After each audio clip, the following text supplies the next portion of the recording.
All right. Bear with me today. I'm very sniffly because I don't know how it happened, but I got sick again. I mean, it's only been like 2 months, and like to be clear, I only get sick like once, maybe twice a year. So I don't know what's going on with that, but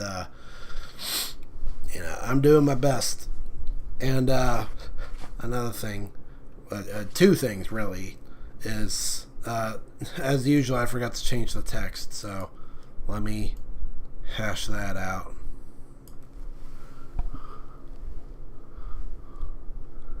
Let's see. We'll just call it this.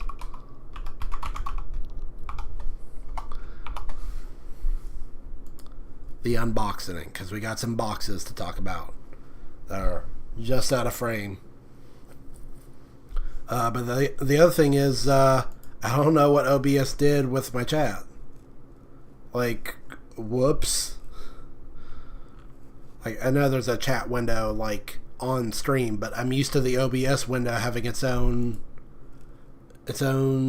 chat. Like, where did it go? What a great thing to... Yes, please, thank you. No, not there. There. Thank you. Jackass. No. Okay, that's better. Relatively better. Oh, man. Yeah, that's this mouse for you. You know, I've shown it off a little bit, but here it is. The Rat 8 Plus by Mad Catz. And I know Mad Catz is a meme. I know gamer mouses are a meme. I know that, like, really gaudy mice. Really gaudy mice like this are a meme, but I just eat it up. Like when Maxor says Raiden's gamer mouse body in his Metal Gear Rising video, like that's pretty spot on right there. It's like I'm holding a little mini Raiden in my hand. But the thing about this is, I've had it for like 3 years, and it's gotten to the point where like anything like double clicking and dragging, it's all just vague suggestions. Especially clicking and dragging. This mouse has got a bad case of the dropsies, and sometimes it'll double click things when you don't mean to. Really, really funny stuff. So, obviously I got another one. I mean, I can't say no to this aesthetic. I just eat it up. So yeah, maybe it's faulty, maybe it doesn't have a long lifespan, but whatever. It's worth it. It's worth spending another $100 every 2 or 3 years just to keep my mouse looking like this with all the cool, glowy RGB bits. Blue's my favorite color. I do wish, though, there's one little bit that you can't change, and it's this red part. If I could, I'd make that blue, too. That's just a little thing that shows you what profile you're on, because it's also got its own software with presets for all the different buttons and drums and barrels and clicky scrolly whatever. Another thing, and I won't show it off too much because it's honestly kind of gross, but these little exposed screws here can daggone it. It's got little screwy bits that are not covered up, and so they can collect like grime and stuff, and that's not great. I mean, naturally, right? It'll just like, look at it. It's a mouse with a big cavity right in the middle. Like I can fit my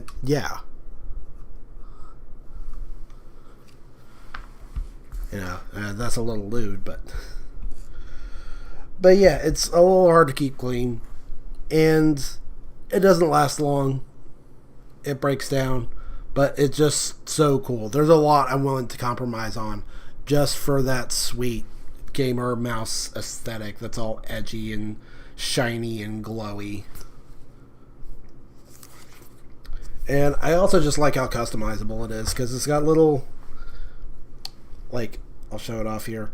Well, for one, there are panels that you can take off and swap out for stuff that's got like grit on it, like pleather or textures or whatever.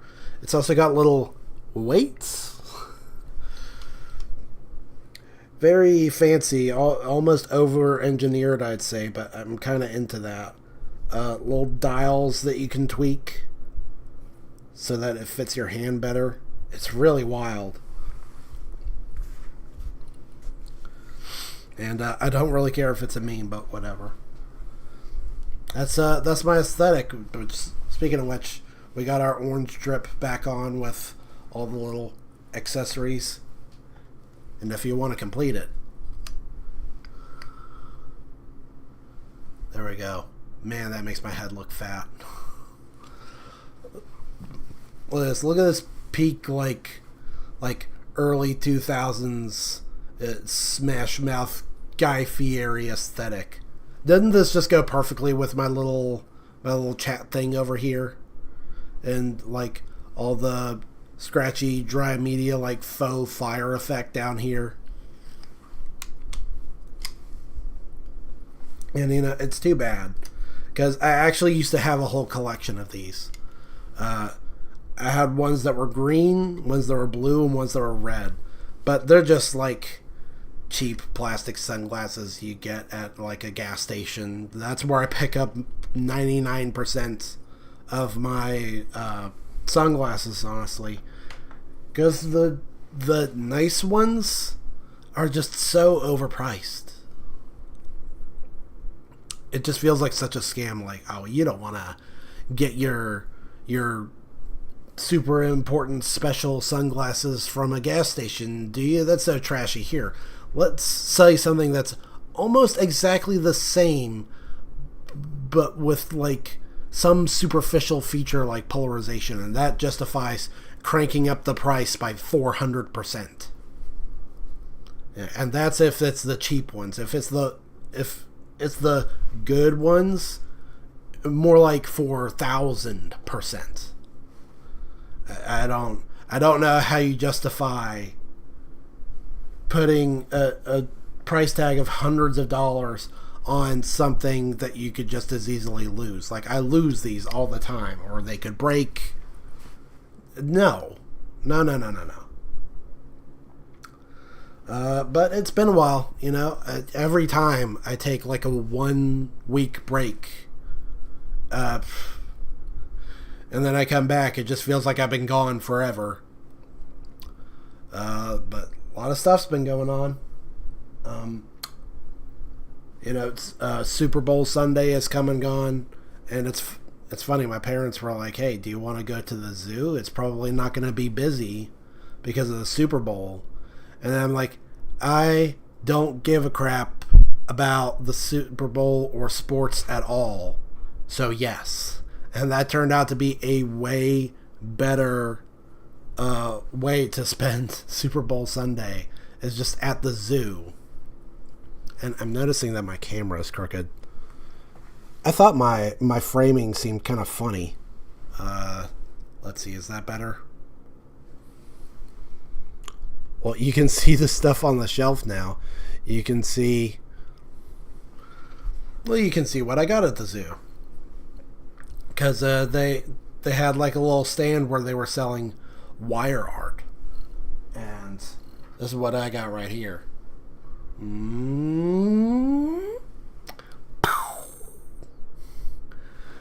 How's that grab you? That is fancy. As soon as I saw it, I knew I had to have it. I mean, look at it. Look at those Cross H Productions colors with the azure and the ruby red and the topaz sort of color going on. I mean, if only there was a way to like tack on some sea foam or some violet, then it would really match. That is good. You know, speaking of which, I mean, I think I showed this on stream already, but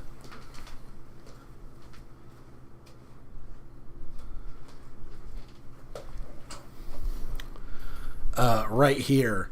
This is one that I picked up, let's see. Man, when was that? It must have been like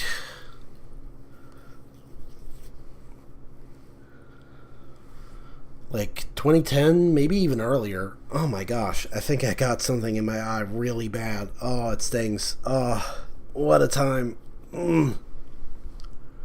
Oh, whew. Oh, that's, ooh. But yeah, I got this from like a street vendor in Key West in 2010, maybe earlier. And I mean, it's cool. I like that it's just a nice pure silver. It goes with anything. I actually used to have like a little red Lego stud like wedged in where the eye is, so it has like a glowing red transparent translucent plastic eye. It's cool, but like golly, quite the upgrade, wouldn't you say? Like, don't talk to me or my son ever again.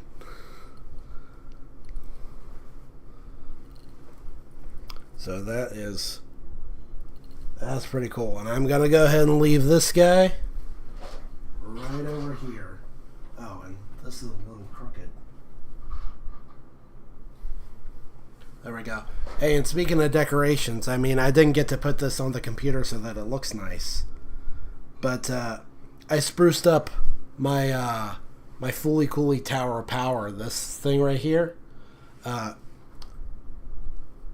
I switched it up to make it a little more fancy. I integrated the nice collectible, like, classic figurines still in box, and so now it looks like this.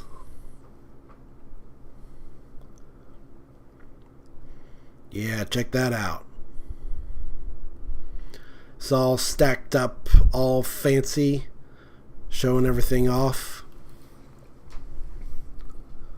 Looking good. I couldn't make room for my Groundworks book, though. It's a little too chunky. Like, there's no way to make it stand up. It's more than a foot tall. And so I've just kind of had to shelf it. But, I mean, hey, I think it looks pretty cool. It does need more spotlights, though. I'm going to have to order more of those. You know, what's that? I should turn that on. You know, these ones right here. Bam. And speaking of cool gadgets, check this out. You know, I really regret not unboxing this on stream. Like, this is what happens when I've been gone from streaming too long, right? I get out of the streaming mindset where I tell myself, no, don't unbox your cool stuff right away. Wait until stream and then you can do it. But yeah, I've got this right here. Well, let me unsheath it first. Shing. Bam. It's the FIO. You see that? FIIO. BTR17. And what this is a little tiny DAC. It's a digital to audio converter that's Bluetooth capable. It's got separate USB-C ports for like charging and transferring data and stuff, because I think the way it works is like if you keep the guts that handle power and the guts that handle data separate, it like makes the music sound nicer. It's got all sorts of little switches on the side to handle different settings and stuff. It's got a dial, which I'm quite a fan of that. There's just a certain visceral appeal to like old-fashioned mechanical controls like this. It's why I always prefer mechanical keyboards. Which I need to move this a little bit so I don't accidentally start pressing keys, because my the wire for the mic is going right over the keys. The dial's also a button. It's got two auxiliary ports One regular one and one big chunky balanced one that's supposed to be stronger. I haven't gotten a chance to play with it yet because for some reason the adapter hasn't come yet. And then it's got a little bitty screen like, and yes, you can see it also comes in a dad case. Like we're having our own little Diet Dank Pods episode here. Like this is what it looks like. Which, by the way, this is funny to me. Just in case you ever forget, there's a little thing right on the front that permanently says high res audio. Right, thanks for that. And then you slot it in like this little pleather case that's got like a strap on it you can button and unbutton. And even when it's not in the case, it's got a little bit of a pleather texture on the back, which I think is pretty cool. I don't really know that the case is all that necessary, but, you know, whatever. There's a certain old school aesthetic to it. I mean, everything about this is old school, really. In terms of design, at least. The guts are you know, top end. Very modern. But in terms of design, this is very, you know, like very 90s to early 2000s, where it's a hyper specialized device. Like even the screen, if I were to turn the screen on, I don't want to because then it's going to start just trying to pair with my phone. But even the screen is not anything exciting. The interface is super weak. It's pretty much just focused on doing the one thing that it does, and what it does is making music sound good. So you can like plug your music in here, you know, it comes out here into like your headphones or your sound system or whatever, and it sounds awesome. Or like I was saying, this is Bluetooth enabled, so you can take wired headphones and turn them into Bluetooth, sort of. And it's a good thing this is so small too. I mean, look at it. It's funny when I'm saying that a lot. It's funny. It's funny. But when I first saw this online, I thought this was like the size of a phone. Like, here's the phone, here's the DAC.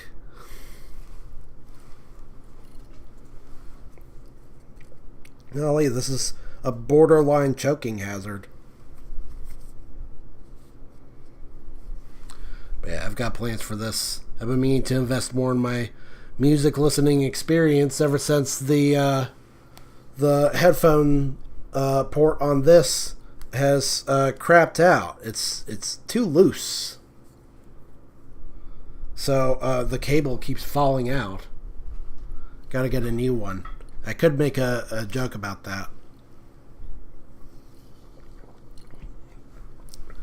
And yeah, despite its size and despite its limited function, this is not cheap. This was like $200 as I recall.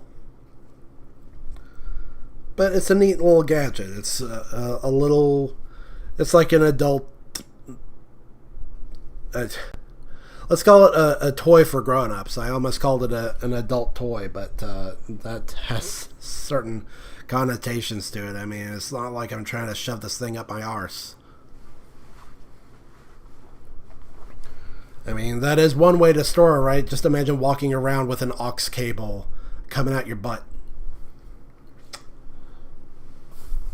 Now let's see what else we got here. My mom was nice enough to pick up a couple of DVDs from a local collector store. There's On Bok the Thai Warrior, which I'm trying to remember if this is like the really dumb one that has like a crappy fight scene in like a mine somewhere. But whatever. And then we've also got Kiss Symphony, the DVD, which I'm not too clear on what this is. It looks like it's just a live performance. I think. Because, wasn't it the didn't Kiss actually make a movie at some point? Or was that just a joke on Family Guy? What is this? Kiss Symphony. It's cute. There's a little slogan that says, celebrating 30 years of Kiss-tory. 30 years.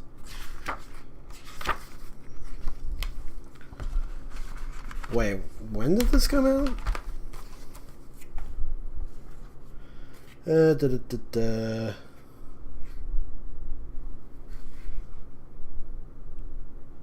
2003. Wow. 2003. And there they are. There's the boys. Like, even in 2003, they were still looking pretty young. I mean, obviously the makeup plays a role in it, but wow. And I saw these guys live in 20... It was either 2022 or 2023. And that was 2023. Wow, that was 20 years later. So that makes 50 years. And I think they were coming up on their last tour. Golly. Yeah, lots and lots of cool stuff. DVDs, new mouse, new DAC. I still gotta learn a lot about this new DAC. I need some time to play with it because I gotta parse these manuals that come with it. Like, look at all the Chinese writing. I was not prepared for how Chinese this was, where it's on all the labeling. Oh, and I came with this cable. Not sure what it does yet, but it looks very serious business with like the crazy braiding going on. It's USB-C to USB-C. And it's got the little bag of snacks with it. Disclosure, do not actually eat it. It says right there, dangerous, do not eat. It's a joke.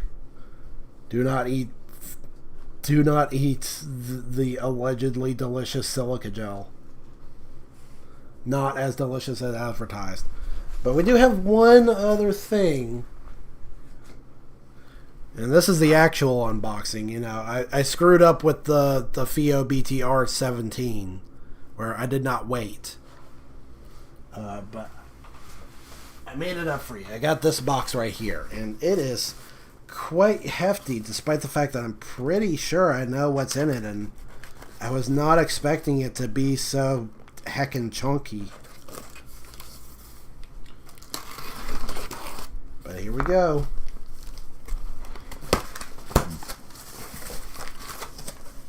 It's, oh yes, the Guyver Bio Boosted Armor on VHS. I got the entire collection.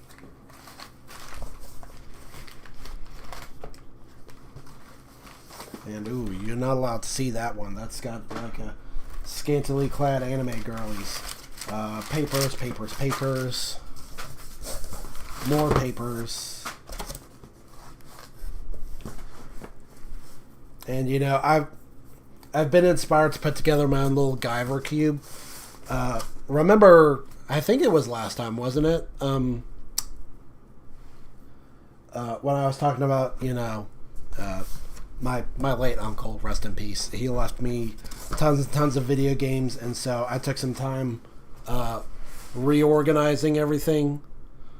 And so while I was at that, that's the time that I took to also, you know, reorganize my Fooly Cooly Tower of Power. And I found a home for the Psycho Rangers. So you see them hanging out down there in front of the signs picture of Steve Cardenas. And I made space right over there. You see there's one empty shelf. That's going to be my Guyver cube. And my friend, he already picked me up Guyver Episode 9 on VHS, which I don't remember them being like this. The Guyver that I found at Blockbuster, it was 2 episodes per VHS tape. But whatever, more to display, eh? I mean, look at all this cool artwork. This is awesome. And it came with Guyver Dark Hero, which, golly, this was. I watched this on YouTube, and it is miles ahead of the original live-action Guyver movie. That was a disaster.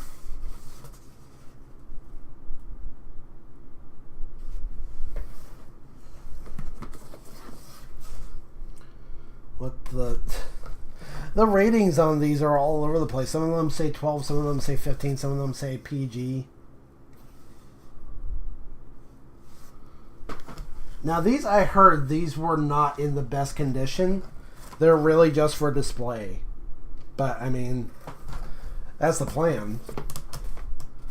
I still have a VCR buried way down there somewhere. And I should break it out because I've got some VHS tapes that I've been meaning to rip and turn into DVDs. I've got like a little gadget that lets you do that and some software.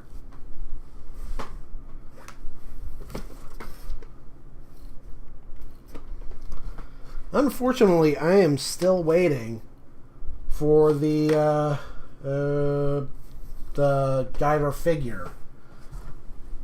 Because the thing is, I'm going to line all these up, and it's going to be like a backdrop. And then standing in front of the backdrop is going to be this nice Guyver figure that I picked up that's like, I think it's supposed to be like 7 inches tall. Like, bam. That's peak sci-fi anime right there. I mean, not really peak, obviously. Cowboy Bebop exists, but... this is a solid start. Crazy biopunk sci-fi anime superhero stuff.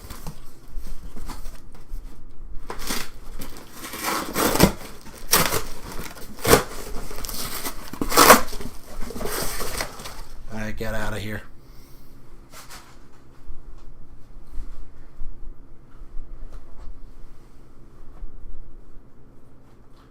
You can just chill out right there for now. I'll make a nice backdrop together with... Hold on a second.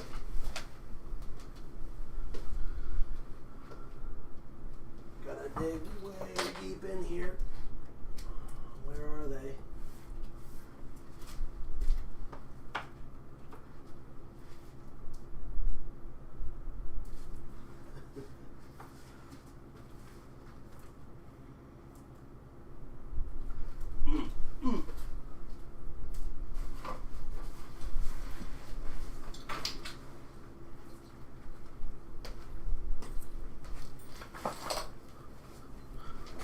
Well, now you get to see some of the comic books I keep tucked in there. I got a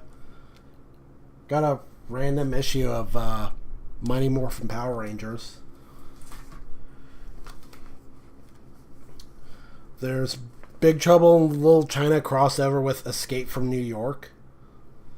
Which, at the time I got this, I had not actually seen Escape from New York yet. Now that I've seen it, I should probably dig into this. Invader Zim. Really like that artwork.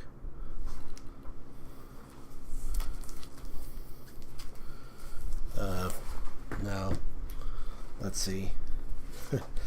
I've got the issue of Game Informer where the guy who developed Final Fantasy 15 totally lies about why the game just stops being open world right in the middle. He's like, oh, well, that was on purpose. That was deliberate creative decision. No, obviously it was just it was lost. It was lost to the budget, lost to the limited schedule. Just it was bogus. That's not why the Final Fantasy 15 is the way that it is. Nice cover art. Which one? This I like this. Big fan of this.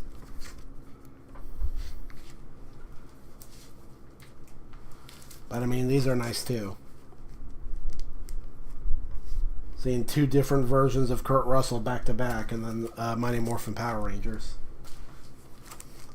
But this is actually what I was looking for. I picked up some Guyver comic books. And if you dig into them, they are like reformatted to be comic book style where they read left to right. So I think now the problem is that all of a sudden like all the characters are left-handed. Back when they thought that manga couldn't sell on its own merits, it had to be Americanized, it had to be left to right. You couldn't explain to Americans, too thick-skulled to understand the concept of different cultures and reading right to left. No, that would just explode their brains. Like, let me just pop this out real quick. Who are these people? They don't look like Sho and Mizuki to me.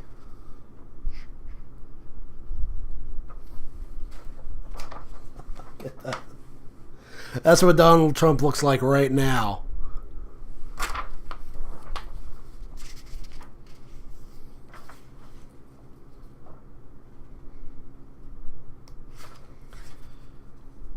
Yeah, it's all goofy, it's all backwards, it's all left to right. So messed up. No, Sho looks the way I remember him looking. But then you look at the cover. Who's this guy? Who's this girl? That's not... Who are these people?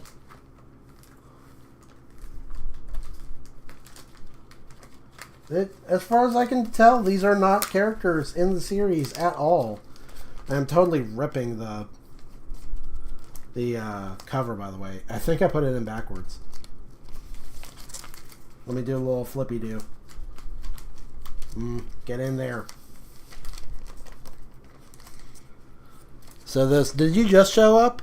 Because you missed, like in addition to this, and like after you got me this, I went ahead and got the whole collection on VHS. And the idea is that I'm gonna line these up and on this shelf. Like I reorganized, so there's an empty space right over there. I'm gonna line these up, and they're gonna be the backdrop together with these comics. And then I've got a Guyver figure on the way that's gonna stand in front, along with. I figure, because this is the one you got me, I figure it'll be the comics and the VHS collection standing shoulder to shoulder, and then in front of that is going to be the one that you got me, and then standing next to that, like offset from that, is going to be the figure.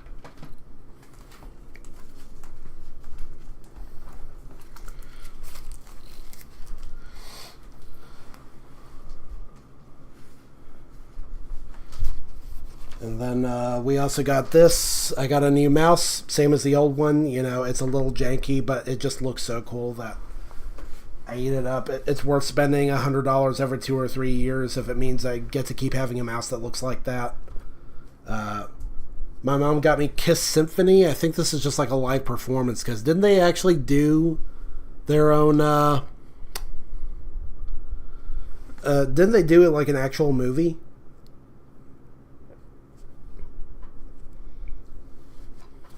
I don't remember about it. She also got me Ong Bak, the Thai Warrior. Now, refresh my memory. Was this the one that was like really dumb and had like a dumb fight scene in the mine or whatever? Where the guy goes John Jones and levels up? Or was that like a sequel?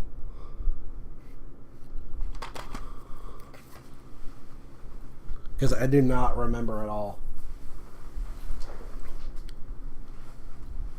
There was a Kiss movie. I heard it wasn't that good. Well, they can't all be Pink Floyd's The Wall, Have you seen that? Really underrated movie. If that was the one, oh wow. Gotta watch that with you now. The next time you come in. And this, I was telling the story about how Super Bowl Sunday, instead of, learning to give a crap about football, I just went to the zoo with my parents, and they had a place that was selling wire art, like wire sculptures, and I got this.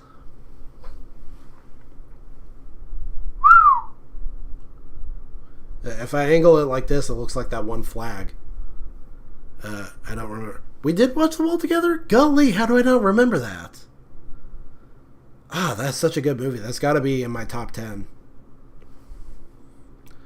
But yeah, I had to get this. It's a dragon. Dragons are my thing. It's got the Cross H Productions colors on it. The one thing that trips me up is, I guess they had to do it to make like the little red ball stand out, but the tongue isn't red, which is a little weird. And it's got gold lips instead of red lips. So I don't know why they didn't just make it to where the little ball is gold and the mouth bits are red. I'm not sure, but I mean it's still pretty cool. Kind of had to jump around to watch all the parts. Well, I've got it on DVD now, and in fact, I think I might actually have it on Blu-ray. Not that I'm sure that makes a difference. Like, you take an old movie and you put it on Blu-ray, does that actually change anything, or is that just a gimmick to sell you the same movie you've already seen again? Whatever. This dragon's chilling out right here.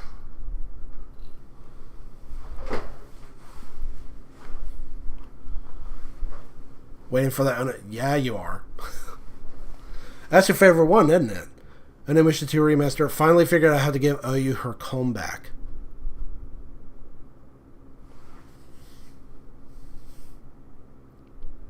I don't remember that.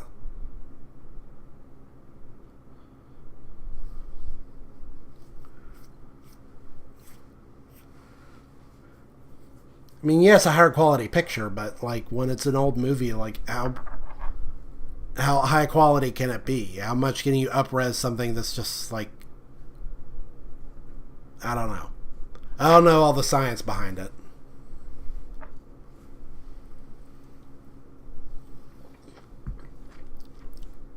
But OU's comb, I don't remember. You talk to her and she says, I lost my comb. Here's my treasure. I feel like I might have known how to do that a long time ago and just forgot. But the only ones that I remember are the, let's see, what was it? It was like holding on to the egg until it becomes a chicken, and it gives you a brown egg that becomes a brown chicken, and then it gives you the gold egg that becomes a gold chicken. And that's like one of the best items in the game that you can give to someone. There's the trying to get the 3 bones from who was it? It was Magoichi, AK, and Kotaro. Like the 3 male like companion characters all had a bone to give you. I'm sure that was on purpose. I'm sure they were making a funny with that one. There was the bouquet, where once you get it, you gotta haul ass all the way over to OU before it becomes the Wither bouquet, and then you can only give it to Magoichi. Because I guess that's the way old guns work. You'd like stuff little like flammable bits into the gun to make it go. Only once did I ever get all 3 bones, and you know what? Even when I did get like the super awesome item that you get for getting all of them, the like black necklace or whatever it's called, I barely used it. It's whatever. It's like it makes all your hits critical, but every time you lose half your health. The Naughty Novel. Oh my gosh, I forgot about that. Is that like that's a side quest? I don't remember how to get that.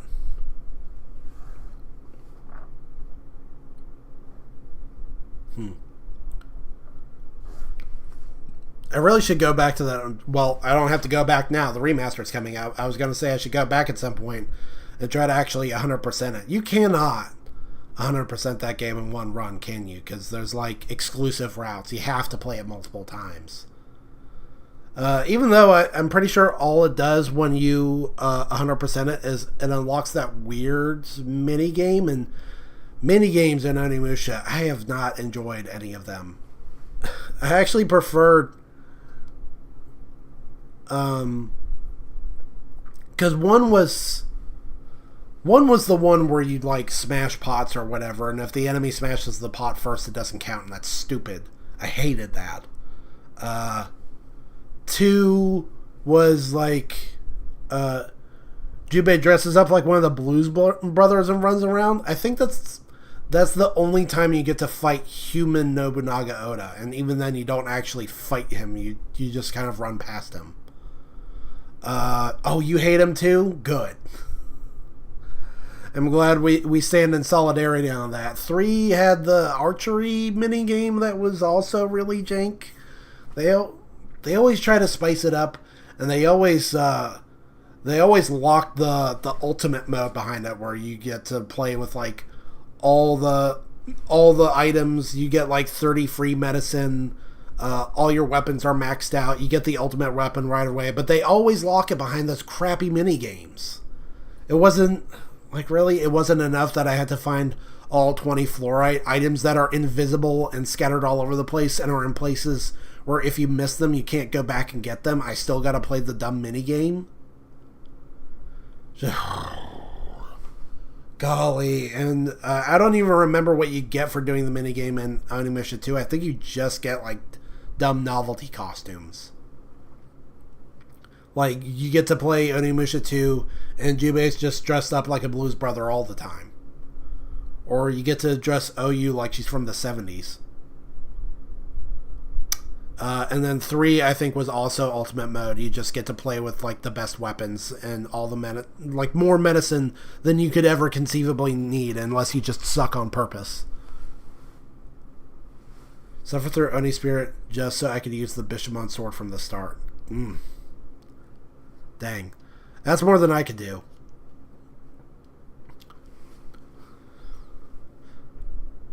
Like, I love minigames as long as they're designed well. Like, in my experience, the game with the best minigames is Kingdom Hearts 2. I love 100%ing that game every time. Even if you don't really need to. Even if you've already seen the secret ending 100 times. Seen it 1,000 times on YouTube back when it was like Japan exclusive. But those minigames are pretty fun, I think. Not so much in Final Fantasy X. Like, again, best weapons are just barred behind playing these crappy minigames, dodging lightning bolts or the stupid butterfly thing. Which, I don't know. Maybe I need to just get my eyes checked, because it sounds so simple up front, you know. Only touch the blue butterflies and don't touch the red ones. But then I look at it, it's like, this one looks kind of green. Like, what do I do with that? Or this one, it kind of looks like it's red, but it's also kind of blue. And this one kind of looks like it changes colors. The only ones that I could consistently beat, it was the Chocobo Racing under Remium Temple. It was the Contest of Aeons with Belgamine, which isn't even really a minigame, you know. That's just like a boss rush. There's this is distracting me. There's the Cactuar Hide and Seek. And then there's capturing monsters. Like, those were the ones I could do. But the really, really tough Chocobo minigame that you got to do to get Tidus's ultimate weapon, never did it. Blitzball, never did it. Not any more than he had to that one time when it was mandatory. Although, I do have some resources bookmarked that I think will help me with those 2 mini games in particular, and I'm ready to try that out, because another YouTuber, I think he's called Dark Kefka, he had this list of 3 key NPCs to hire onto your team, and if you do that, like, you just win. Like, they're so overpowered. If you can key in on these 3 very specific, very obscure NPCs, and you contract them, then you get to just, like, pun not intended, but you get to blitzball. So I'll have to take that for a spin at some point. Although I've always been hesitant to play the remaster, because I've only heard bad things about it, which I really ought to pull that up. Which, because, nope, that's OBS.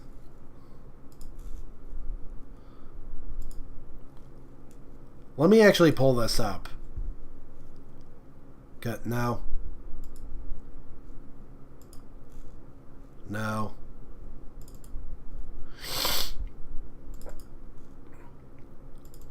Because when the remaster was making the scene, I was paying very close attention to feedback on it. So let me open these up. 1, let's see, 2, 3, 4, 5.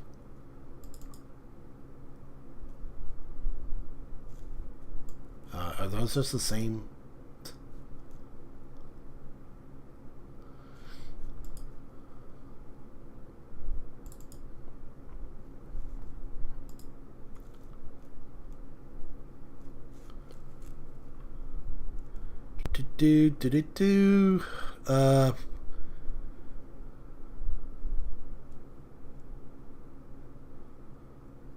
Oh golly. That needs work. Oh crap.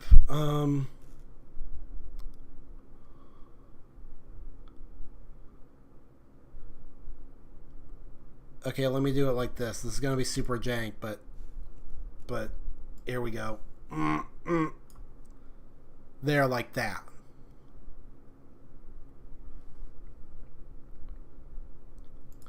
Like this is the original. This is the remaster, and you can see like the lighting is just gone. The faces aren't as expressive or unique. It just bodes ill. It feels too much like the process of remastering is taken for granted, where it's just up-res the resolution and give it a new aspect ratio, and there you go, there's your remaster, and then just so many finer details are lost.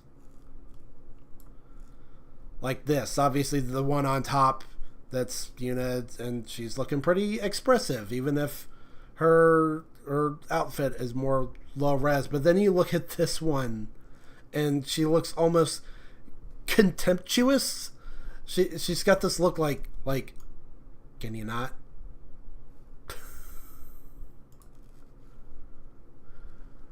Or this is another one from the same scene,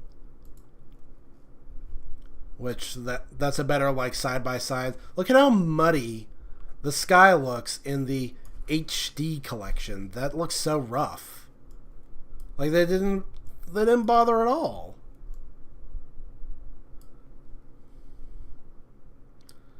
Okay, and the hair looks flatter, I would say.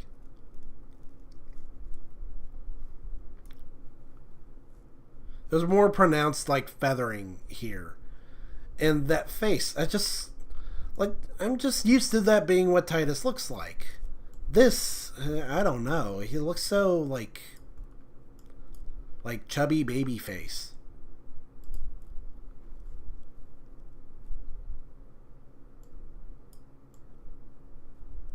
And then this is like a really detailed comparison. Or apparently some people found differences between like the PS3 and the PS4. I don't even remember it coming to the Switch or the Vita. Admittedly, as far as the remasters go, the PS4 one does look the best. That looks pretty clean. But the shape of Tidus's face here is just so much more distinctive to me.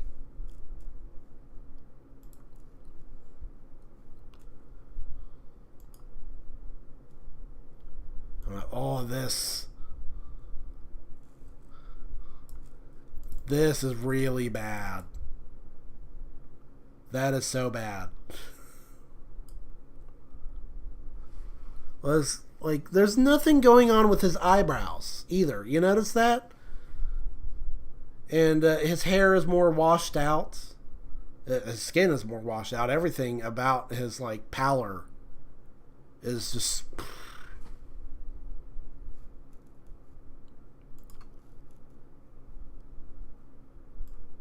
And then there's this one. Or classic scene right here. You'd see Tidus being expressive, and then here, not so much. He can kind of take it or leave it.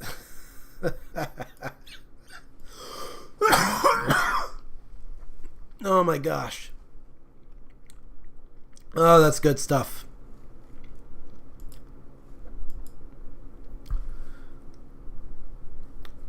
And hold on a second. Let's not switch back preemptively, because there's one more that I really wanted to show, because it's not just 10. 10-2, that's not a stellar game, but this was Victimized too. Let me go ahead and pull that up again.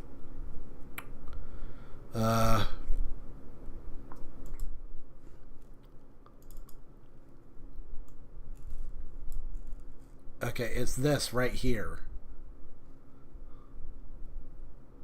So the one on top is the remaster. You can tell when the subtitles come up, because the subtitles are also more high res. Look at the drastic change in lighting. And by drastic, I mean the original 10.2 has lighting. The new one has no lighting at all. The original one, the big glowing crystal in the middle, is actually illuminating the scene. There's a glow around it. It's shining on the characters. In the new one, the characters, there's a little bit of a blue tint to them when they get closer. But for the most part, it's just nothing. So that's one factor. Another factor is, the big problem I always had with Final Fantasy X was, I tell people this, it's a single player game that's designed like an MMO. It's very grind intensive,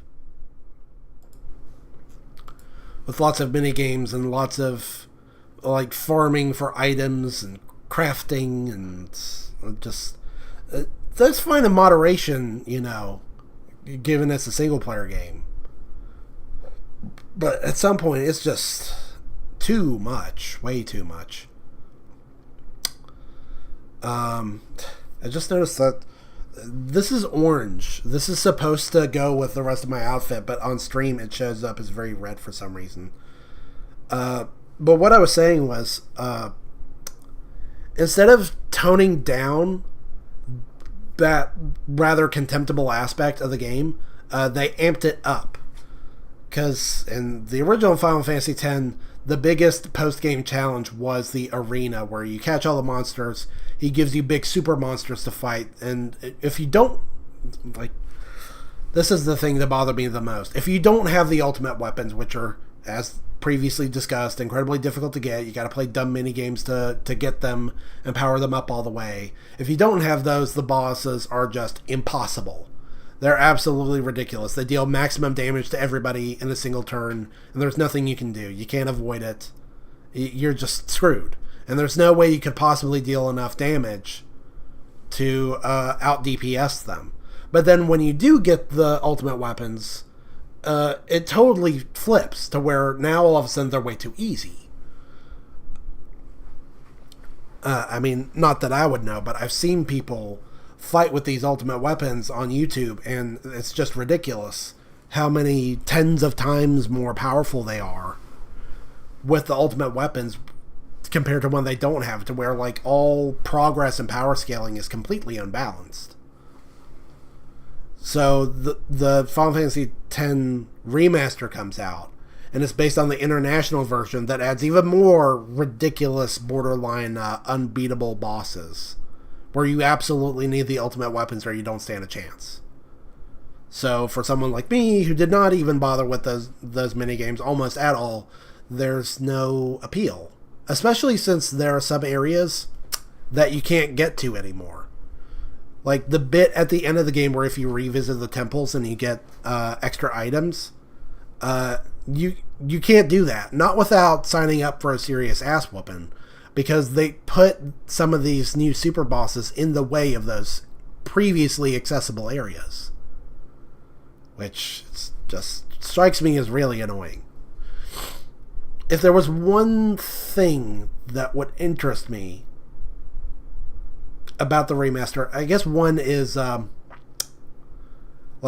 did brush up a little bit on how I might be able to make those minigames easier and get Tidus and Wakka their ultimate weapons. And as I understand it, Tidus, Wakka, and Riku are the best characters in the game. If you can soup them up, then that's really all you need, because they have the best overdrives. But another thing is the expert sphere grid that they cooked up, where it's like a, if I can just pull this up real quick.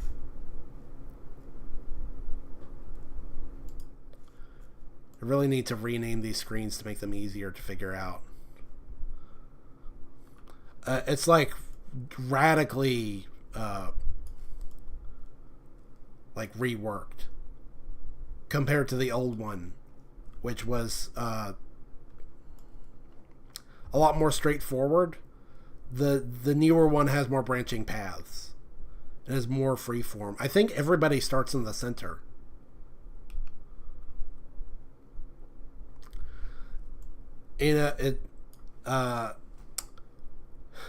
One time I had a dream where if you go all the way down here to around where Quick Pockets is, there's a whole other secret area of the sphere grid that opens up and wraps around like this all the way up here, and then there's some sort of ultimate ability way up here. That was just a dream that I had one time. Gotta go on your lunch break. I'm looking forward to these weekend shifts being over. I bet. Oh, I bet. And I'm gonna be experiencing some changes in employment as well. That'll hopefully give me some more free time to focus on this right here. Because, I always talk about it every time I stream. I got all these big plans, and then I can't really act on them because there's just too much stuff in the way. So hopefully I'll be able to find a better balance soon. Hopefully both of us can, really. So thanks for joining us, man. Look forward to talking to you later.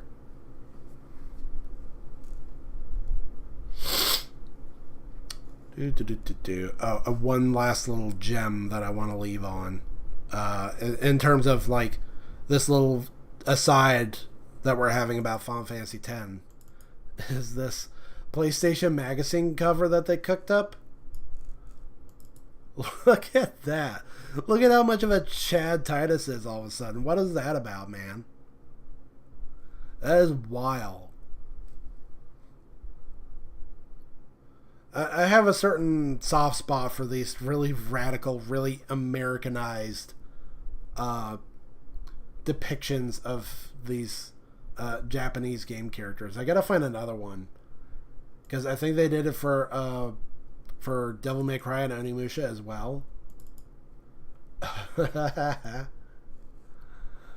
Look at Sam Inosuke and Dante. Oh my gosh, Dante got the Jay Leno chin.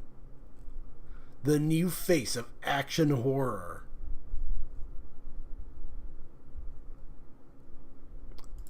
Oh, that's good stuff. Wasn't there one about like Silent Hill 2? That was also really good. Yeah, PlayStation Magazine again. Look at that. Look at that Todd McFarlane, Rob Liefeld artwork. Doesn't this just scream Silent Hill 2 to you? Like, Silent Hill 2 is like psychological horror. It's like learning to live with yourself and the things that you've done and facing it in the form of like these creatures that have been wrought from your own darkest demons and all your nightmares and personal inadequacies. It's never been big muscly guy with a Glock gripped in his hand being like, oh no, there's too many of them, they're coming from all directions, what do we do? What is...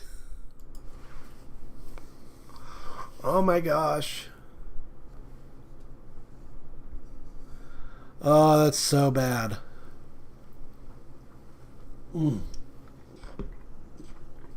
It drives me to drink. Oh man. Okay, that was that was fun. Wow, it's only been like an hour. And I'm sorry to say, but again, I did not have too much planned. So, here, we're going to jump into the... well, let me do this real quick. Stop recording. Start recording. There, that's our little chapter break. And let me change up the text. Because now it's time for the feature presentation.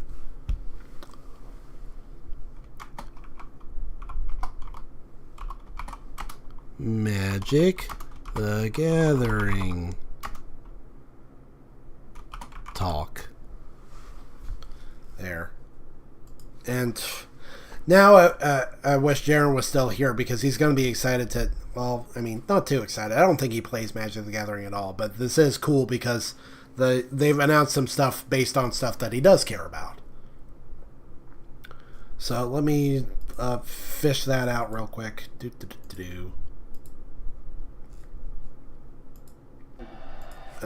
Shh. No. Did not ask. Don't care. Do not do that. All I did was blow it up to full screen and all of a sudden it started playing.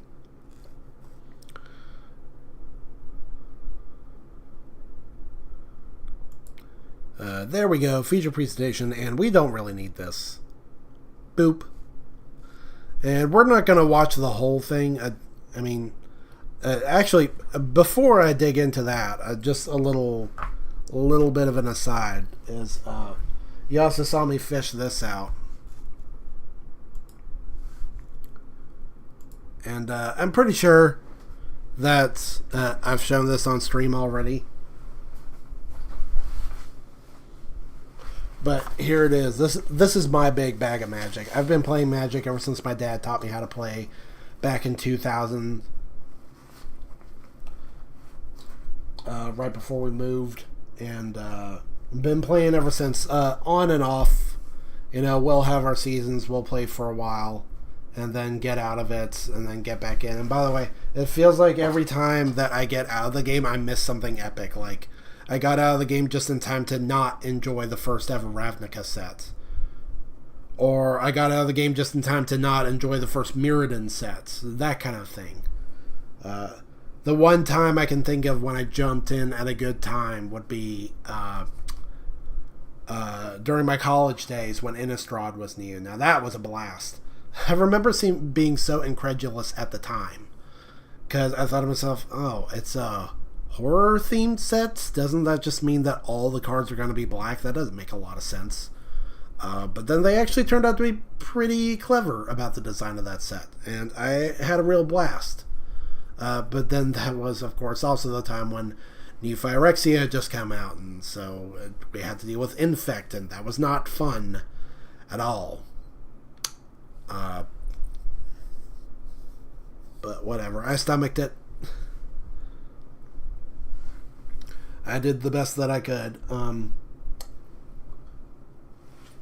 So now I just want to real quick show off my big old bag of Magic right here. With all my swag, all my pieces of flair from different anime conventions over the years. You know, it's fully coolly. It's all real nice and sturdy. I got my nobody badge, which is a little crooked.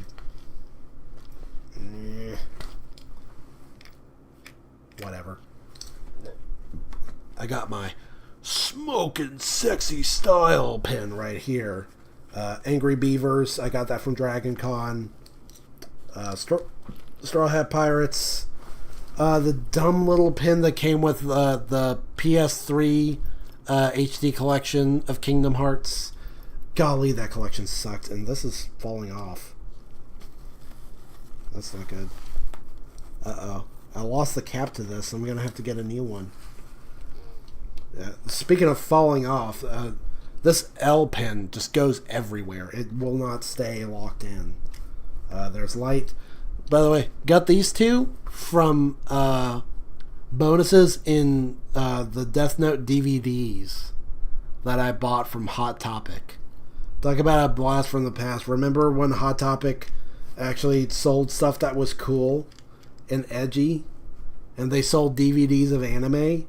And the DVDs had cool, like, physical bonuses in them, like pins and patches and stuff?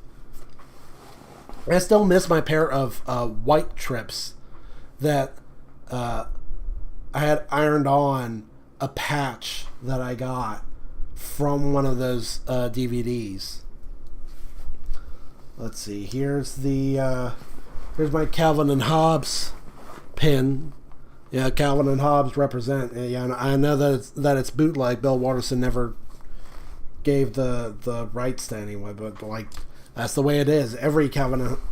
All Calvin and Hobbes merch is bootleg because that's Bill Watterson's idea of artistic integrity. Is just never signing off on any endorsement or merchandising deal at all. And to some extent, I respect that. But you know, when you have the best comic strip ever to the point that it makes the Peanuts look like crap in comparison, and you don't sign off on anything, you don't endorse anything, you don't have any merch, people don't know about it. And so, yeah, Calvin and Hobbes is like the ultimate comic strip that just hides its power level constantly. Nobody knows that there's a comic strip out there that I'm serious. I think it's better than the Peanuts. And just some generic pins that I got from some con somewhere. Got my Heartless pin, got my Team Aqua pin, and then my player pin, of course, from The World Ends With You. I actually had a second one, just like Neku. I don't know what happened to it, though. It might be tucked in here somewhere, in this little pocket. Or not. Let's see. And I benched some of my old decks to try and clear this out, because this used to be overstuffed.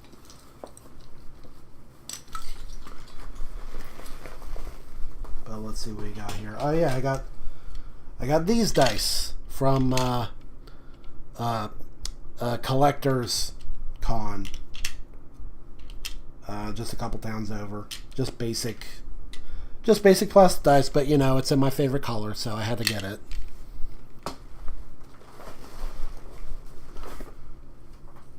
I got this. It's a little dice tray where, like, you can flatten it out and make it easier to transport, or you can button it together to form the little tray. And that's to go with these. I got, like, little shiny metallic dice. And when I say metallic, I don't just mean they look metallic. They are actually metal. That's why they were selling these dice trays with them, so you don't damage anybody's tables. I like bringing these with me. I like bringing like whole sets. Like this one is blue. I got purple and red and gold and all sorts of colors.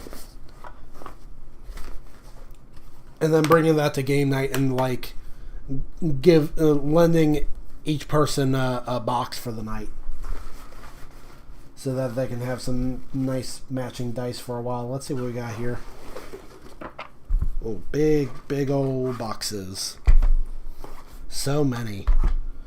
I got 2 double wide boxes. And then 6 normal size boxes. And for some reason I have 2 gold ones. That's going to make it confusing. Now, I'm old school. I'm not super into Commander like most people are these days. I'm still into... Well, I'm into Modern, but casual Modern. Just because that works better for my budget. I like the newer cards, but they're not that new. So I just play like casual Modern so that I can just keep using the cards that I have and not think about it all. So what do we got here? We got, oh, this is my, let's see here, because I got them stacked up back to back. I've got 4 decks in this one box here. This is my old Vampire deck. It's all based around Blade of the Blood Chief. You know, it's equipment. It makes it bigger when stuff dies. It goes double for vampires. Let's see what else we got here. It's got Bolas' Citadel in it. Which, how much does Bolas... I'm not going to look it up on stream right now, but I think Bolas' Citadel is pretty valued now. It's got Bloodghast in it, and let's see. It's been a while since I dug through these. I don't even remember the composition of all these decks. This is the guy that actually inspired it. Anawan the Ruin Sage, where everybody just sacrifices their non-vampire creatures one by one on each of my upkeeps.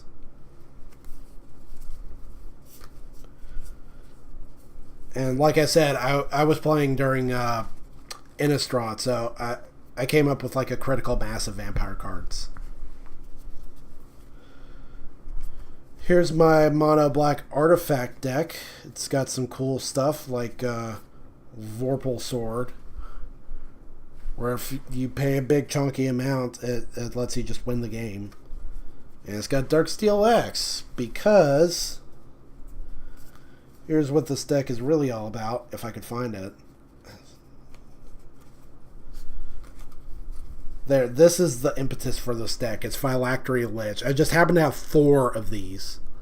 And so I thought, well, golly, if I'm going to have 4 of them, I might as well make a deck about them, huh?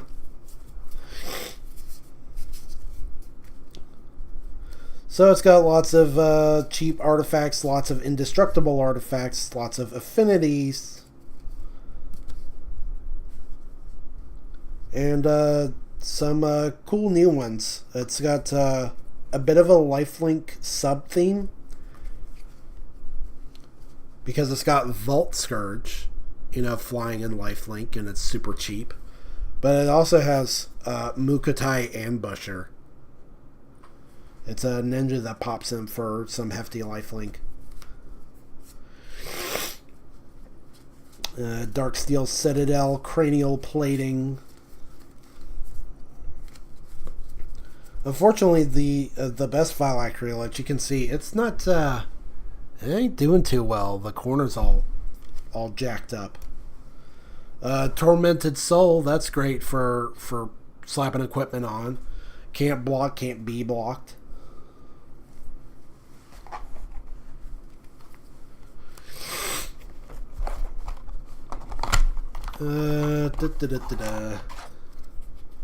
What? Let's just... Oh, this is my my Death's Shadow deck, where again I just had a critical mass of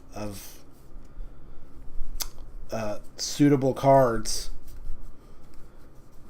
so I just went ahead and picked up Death's Shadow and crammed that in. It's got Sulphurous Springs. It's got a safety net in the form of Lich's Tomb, which that's what threw me off right away. With, come on, that's so overexposed. You can barely read that. I gotta angle it down like this, because when you hold it up right next to the light, it just does that. Don't lose the game for having 0 life, but whenever you lose a life, you sacrifice a permanent. So it's mostly about Death's Shadow, which, where is it? And to facilitate that, it's got, well, I mean, for anyone who doesn't know, you know, it's this big, hefty creature that you play for 1, But the catch is that the more life you have, the weaker it gets. So you just plummet your own life total faster than your opponent can. So to that end, I've got Immolating Soul Eater. Like, it's got an activated ability that costs Phyrexian mana. That's real easy. And you don't have to tap it. Hex Parasite, same thing. You pay X and 1 black Phyrexian and it does a thing. Dismember, that's awesome. Love that card. You know, spend some life and you get to remove a creature in a very effective way. It goes around indestructible because it's all about -X. Street Wraith is good. You get to cycle by just paying some life.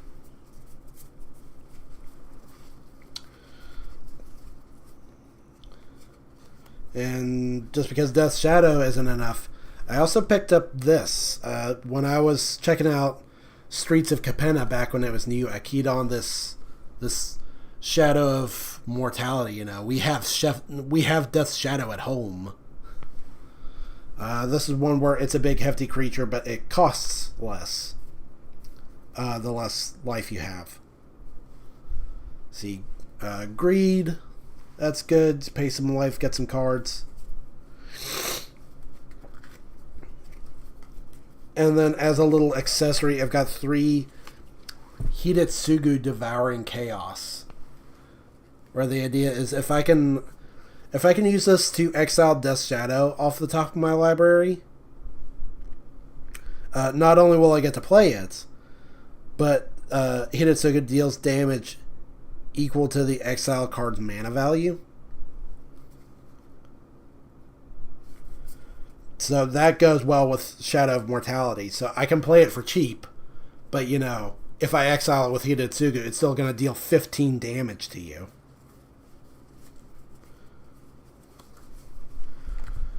And what was the other one? Oh, Mono Black Exalted. I have a lot of black for some reason, but yeah, this is all Exalted. It's got Knight of Infamy and Duty Bound Dead. And then it's got evasive creatures like Black Knight or Tormented Soul. Or Vampire Nighthawk. That's a classic. Ooh. Whip of Erebos. What else have we got? I should angle the camera more down while I'm doing this, so you can see my stuff. Invoke Despair. Cabal Coffers. Got some good ones in here.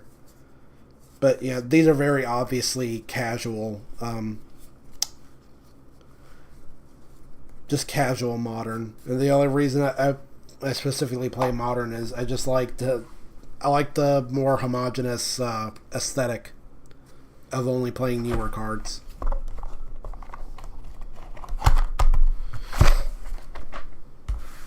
So let's see what's in this one. I suspect this is my commander box. And what?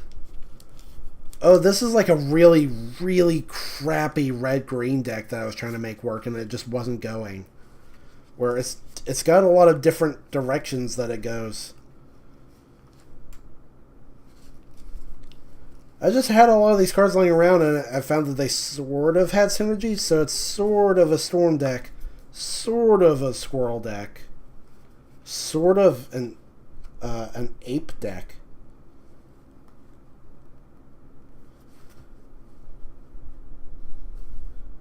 Because I had a lot of... Where is it? I had a lot of these Goblin and Archomancers. This is when I was way into Modern Horizons 2. So I got Squirrel Sovereign and Chitter Spitter. Chitter Spitter.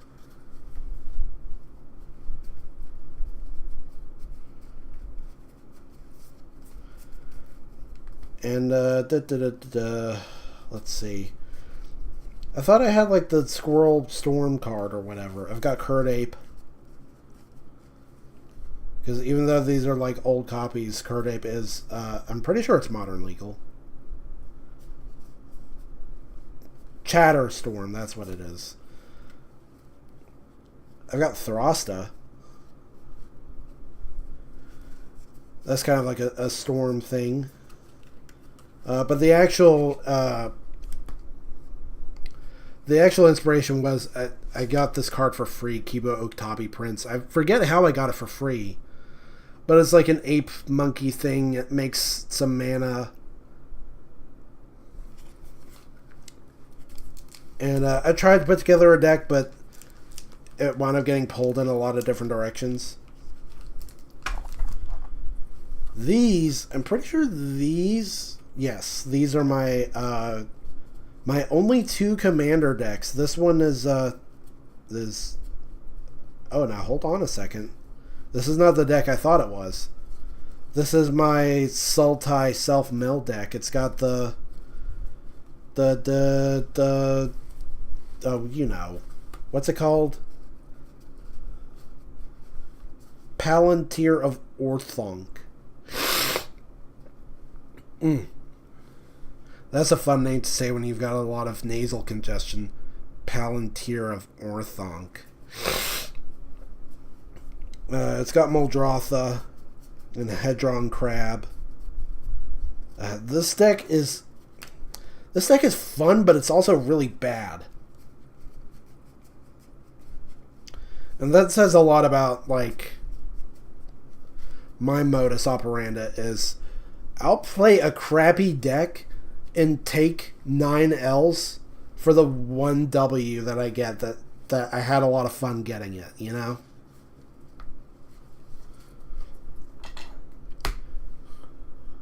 Like, it's worth getting the 9 L's when the 1 W is so much more satisfying.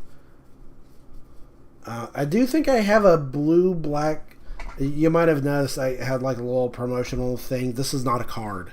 This is like a little cardboard display thing. It's Captain Ngotharod from like... my friends wanted to play Commander and I didn't really have one, and they weren't compromising. So I just picked up a real quick and dirty like pre-con. And it was blue, black, mill. That's kind of my thing. It's in here somewhere. It's been tweaked. But this is my actual commander deck. The one commander deck that I actually designed myself and I have a lot of fun playing. It's Urza, Lord High Artificer, you know, that's not competitive by any means. But it is a lot of fun, and I figure next time we have game night, it's going to crush. Because even if it's not... even if it's not necessarily competitive, it's a hell of a lot more competitive than what they've got going on. You know, cue the inevitable moment when, you know, we finally get another game night going and they've leveled up immensely and they've all got super hyper competitive decks and they just absolutely destroy me.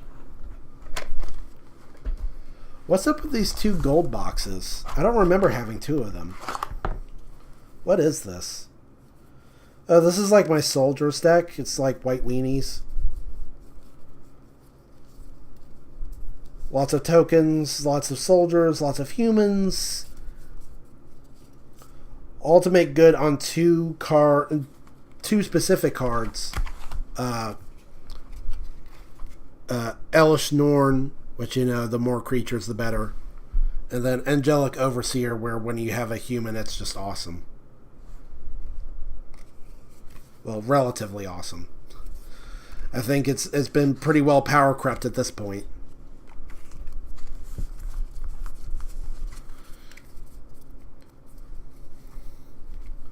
I mean, you pay 5 for a 5/3 flyer that only has indestructible and hexproof sometimes.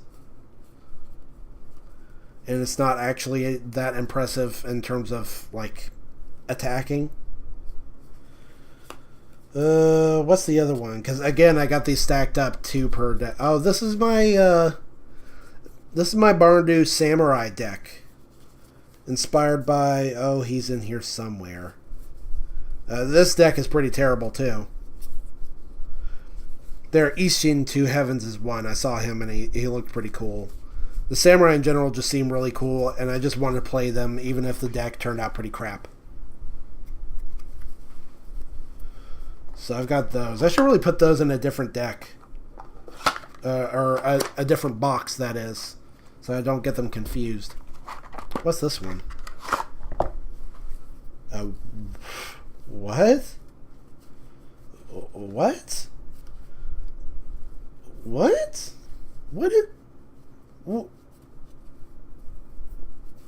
This is not a deck.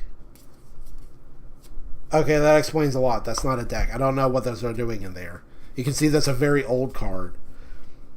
Okay, this is a deck. It's white and green. It's got Great Henge. It's got...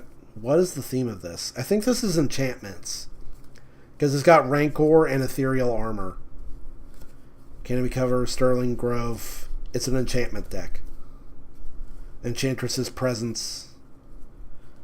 Nykthos Paragon. It's enchantment and life gain, I think. I think that's the bit. Sithis.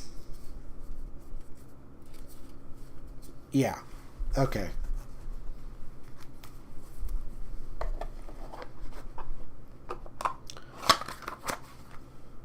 So there's that. I think this might have that commander. Nope. This is my Azorius equipment deck.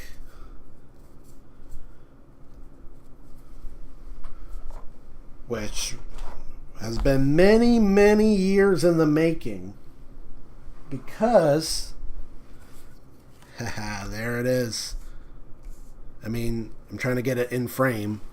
Let me tilt it down some more. Sword of Once and Future. Sword of Sinew and Steel. Sword of Feast and Famine. Sword of Fire and Ice. Sword of Truth and Justice. Sword of Forge and Frontier. Let me scoot these over.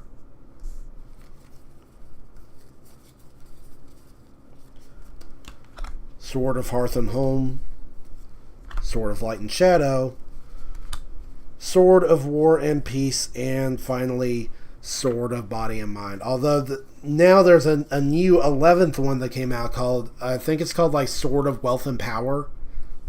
And it's protection from instants and sorceries or whatever. But yeah, this is a theme that I've been meaning to put together for a very long time.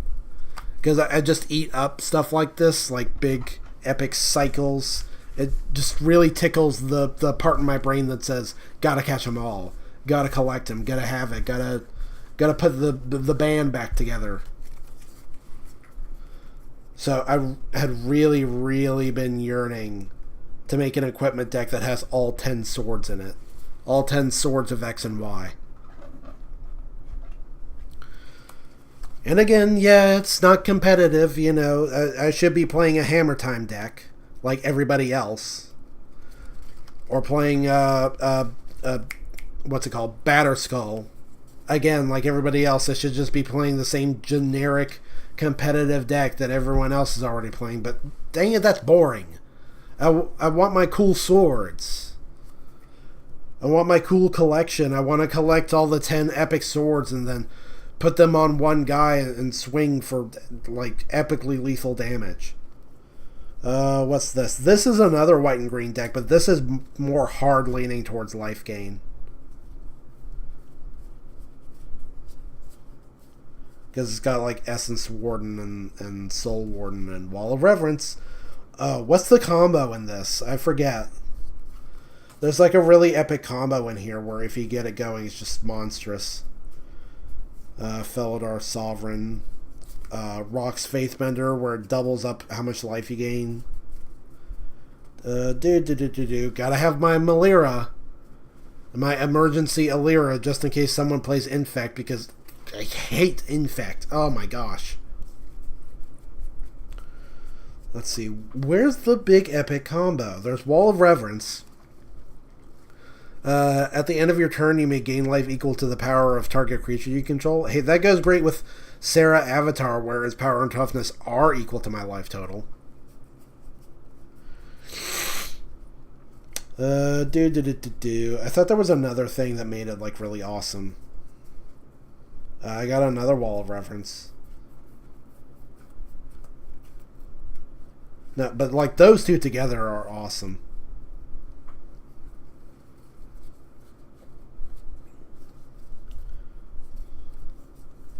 But if you played those with, and now I gotta find it again. What's it called? Rock's Faithbender?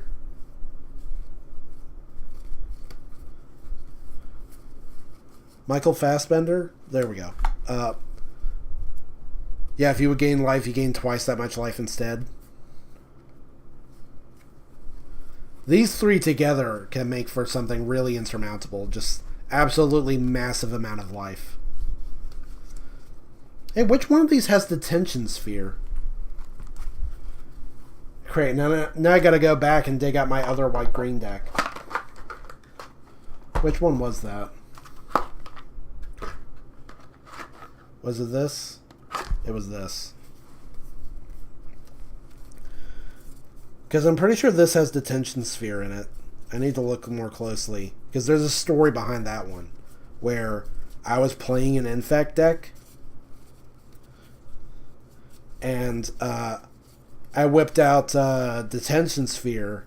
And it wasn't really helping out that much. It really did feel like I was just, delaying the inevitable. It's not in here. What That's messed up. What is it in my soldiers deck? Why would it not be in the deck that's all about auras? That won me that game. Because the story behind that was, like, all of a sudden he said, well, I've got like 8 or 9 poison counters now. And I'm like, wait, what? How are you getting poison counters? And I read the cards more closely, and his creatures were these big epic creatures with Infect, but the trade-off was that they give you, the controller, poison counters for playing them. Like, you get a poison counter every upkeep or every end step or whatever. And I didn't see that coming, because I'm just used to the idea that Infect, like, creatures with Infect are just patently unfair. Like, this card is better than everything else, and there's nothing you can do about it. Screw you.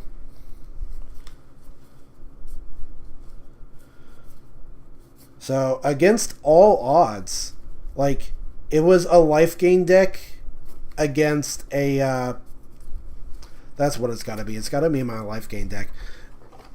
It was a life gain deck versus an Infect deck, and somehow the life gain deck worked. It came out on top. No, this is just the... Great, now I've lost the life gain deck. I don't know where it is. Was it in the purple box? Come on. Where is it? There's no way I took it out of the deck, eh? Like, it was so good. I can't imagine ever sidelining it when it got me my one ever win against an Infect deck. And it was completely by accident. Well, whatever. Like you heard the story. Basically, Detention Sphere is the thing that makes you pay for each attacking creature. And it just slows the other guy down. And it turns out that I actually did it. I slowed the other guy down so much that he just kind of blew up.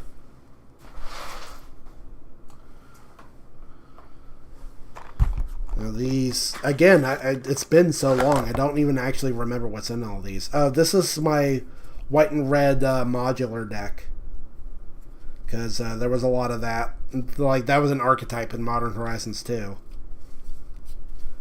I've got the original Mishra's Factory, check that out. Looks like something from a Studio Ghibli film. And this is... This is a goblin deck with a twist because it's all about doubling effects. Where when Cyclops Gladiator attacks, he basically fights another creature. Or Furnace of Wrath. If a source would deal damage to a creature, player deals double that damage instead. Rage Reflection. Creatures you control have double strike. It's all about doubling.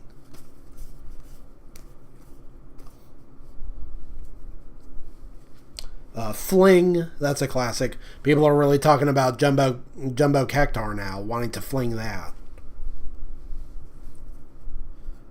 This gives you another combat phase, Hellkite Charger. You know, if you pay far out the ass when it attacks, you get another combat. What is this? I don't remember this. Oh. This is very unlike me. This is an impulse effect.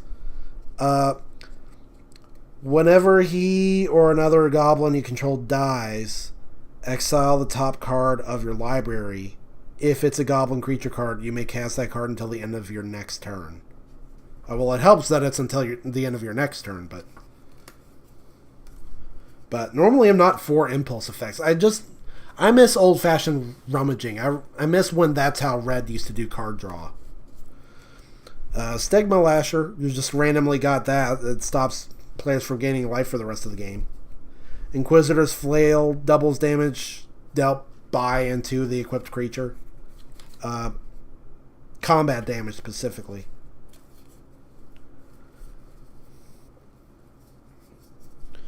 Yep, lots of doubling. This deck really gets on my dad's nerves, even though I don't think it's that great. Mostly because it's got Arms Dealer, which kind of delivers, you know, we have Goblin Grenade at home. Got Arms Dealer, it lets you repeatedly do like a slightly lesser Goblin Grenade, but it can only target creatures. Like pay 2 and sack a goblin, and it deals 4 damage to target creature. But you know, even with Goblin Grenade nerfed considerably, just the fact that you can put it on a permanent, and then you can do it over and over again, it's pretty destructive and disruptive. But blue, this is my favorite color, so you know it's got to have good stuff in it. Oh yeah.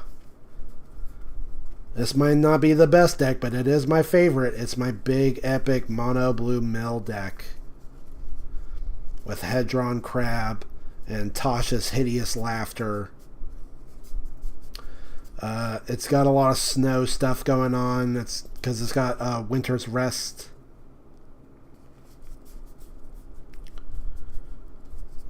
Let's see. Freed from the Real, Ruin Crab. Where's the... Because it's got ice stuff, right? So where's Iceberg Cancrix? Okay, let me see if I can find... Because it's been so long, now I gotta remember how this deck works.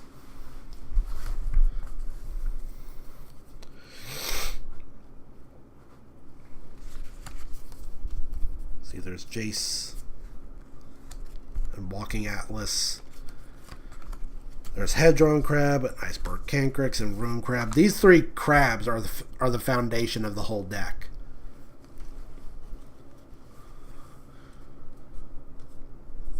Lots and lots of milling. Hedron Crab is the classic. Whenever a land enters, a target player mills 3 cards. Ruin Crab has 1 more toughness, but it can only target your opponent. But that's okay because this is old school mill, where it's trying to mill out your opponent and not yourself. Iceberg Cancrix mills whenever another snow permanent enters. So, you know, the snow-covered lands counts as 1. Iceberg Cancrix is a snow permanent. And Winter's Rest is a snow permanent. Ooh, and our set part of Veils. Everyone loves / hates that one. Freed from the Real.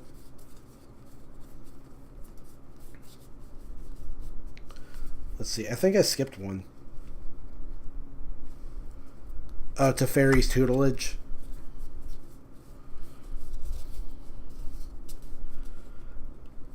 And Consecrated Sphinx. I love that card. This doesn't have Traumatized in it anymore, even though that's my favorite Magic card.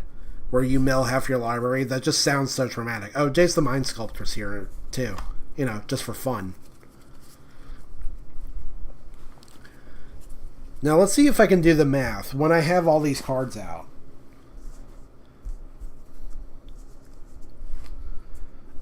So, I'll pay like 1 blue and tap this. And this says, each player discards their hand, then draws cards equal to the greatest number of cards a player discarded this way. So, let's just say I have a full hand of 7 cards. And the other player has like 5. So, we each ditch our hands. We each... we can do this one of two ways. Either Narset is on the field, so I draw 7 and they draw 1. Which that's devastating in its own way. But let's say Narset's not on the field, right? So we would each... No. Because Consecrated Sphinx is here too, right? So he would draw 7. I would draw 21 cards. And then he would mill 42 cards. That is awesome. If I can just get that online. Unfortunately, this deck is very old-fashioned. Even with Winter's Rest in the deck, it doesn't run enough interference. It's just kind of hoping that it can get the combo going and that the opponent won't do anything about it. So, very tailor-made to, like, just a kitchen table meta. You know, just expect all the old boomers at the table won't bring their removal. And then it'll work. And then this is my self-mill deck. It's got Jace, Wielder of Mysteries. Thoracle, obviously. And it's got more Crabs, more Jace's Archivist, more Consecrated Sphinxes, Scab Ruinator as an alternate win condition. Yep.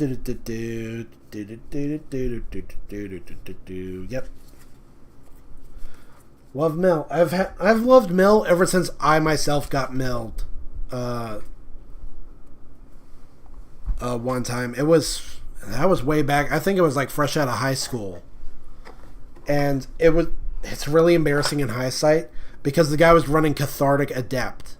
That's a terrible creature.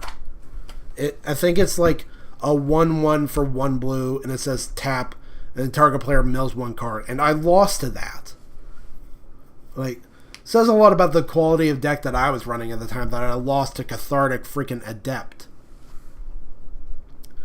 But ever since then, I was so captivated by the concept of mill, because until then, I had never even considered that as an option. That was my first exposure to the concept of mill decks. And so I knew right then and there I had to build one for myself. And so the mill deck that you saw just a while ago, not the self-mill deck, but like the actual mill deck where you mill your opponent, that's probably my oldest deck that has been through the most iterations. I have a blast playing that one.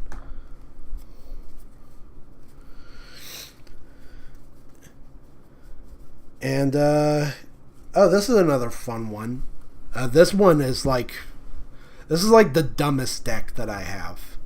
Where there's really just nothing to it. It's just a green good stuff deck. It's got random stuff like Primal Crux, a Questing Beast, a Questing Beast again, Azuri, even though it's only kind of an elf deck.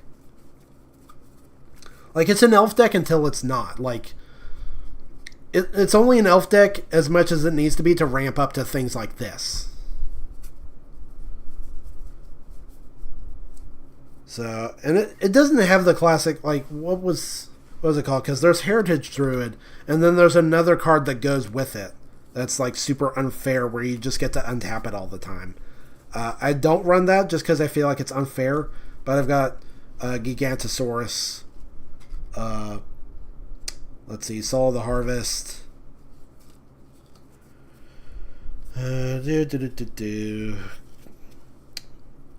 Steel Leaf Champion. Colonial Tusker. Colonian Tusker. Not.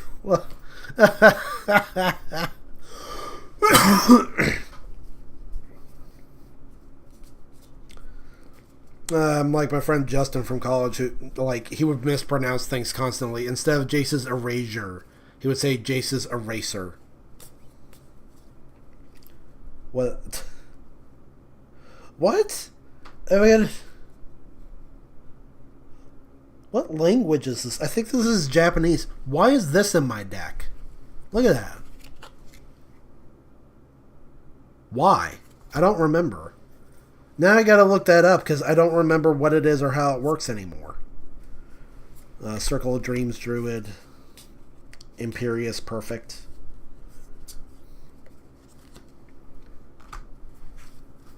Elder Scale Worm. It's about...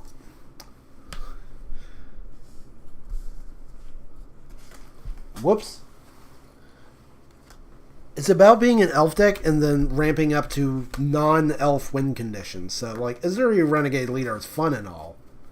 But I want to win with stuff like this. Like, because Primal Crux's power and toughness are each equal to the number of green mana symbols and the mana cost of permanents I control. So, played this and Gigantosaurus and I think this is called Colony Hydra. Play all that and it's just crazy.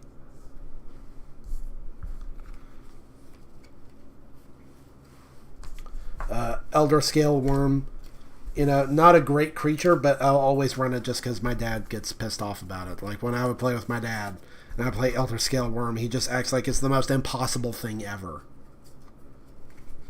Even though, you know, again, all he would need to do is run some actual removal. Anything to get the Elder Scale Worm off the field long enough to secure a win. What's this? Black and white. Oh, this was,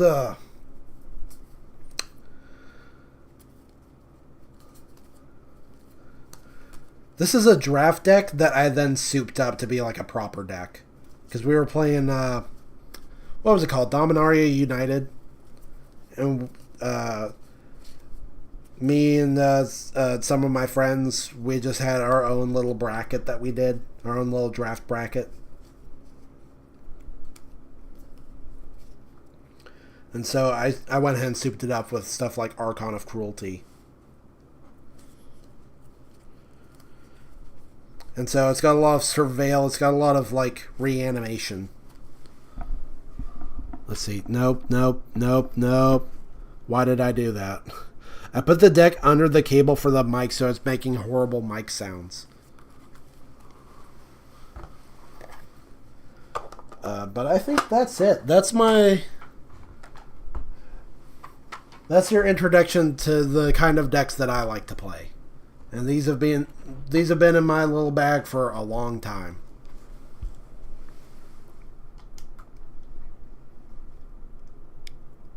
So now, it looks so shiny. I really need better lighting. I need better everything.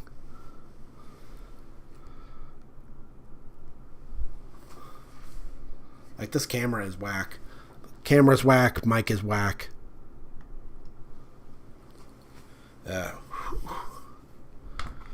Man, it's getting hot. Bringing a little too much fire to this. Let me... I'll just gotta take some of these accessories off.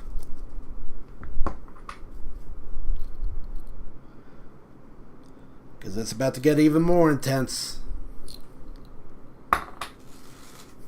The fan's all the way at the max now. You can probably hear it in the background.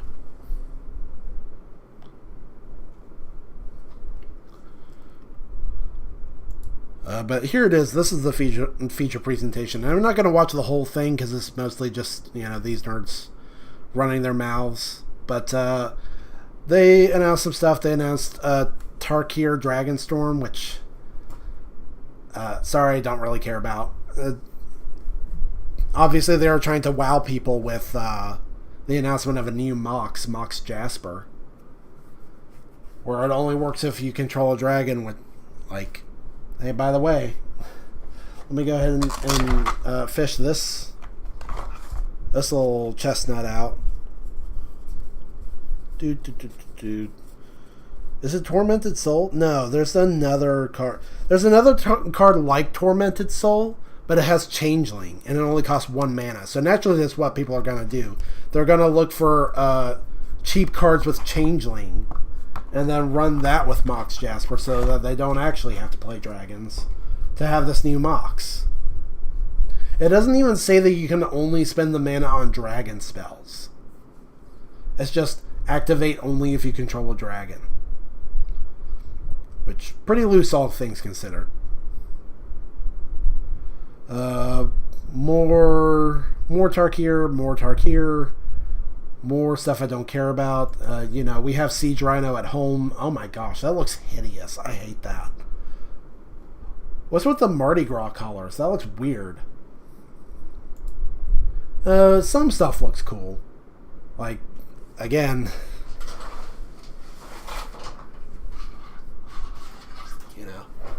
dragons, that's kind of my thing. That's kind of my aesthetic. Let's see, what else we got? More talking, more dragons, more, like, we have Ugin at home. Let's see. Oh, but this is the big thing right here. So, in case you don't know, we love Final Fantasy around here. So, hearing that there was going to be a Final Fantasy themed MTG set, that was huge. By the way, my dad is not allowed to watch the stream. If you're here, go away.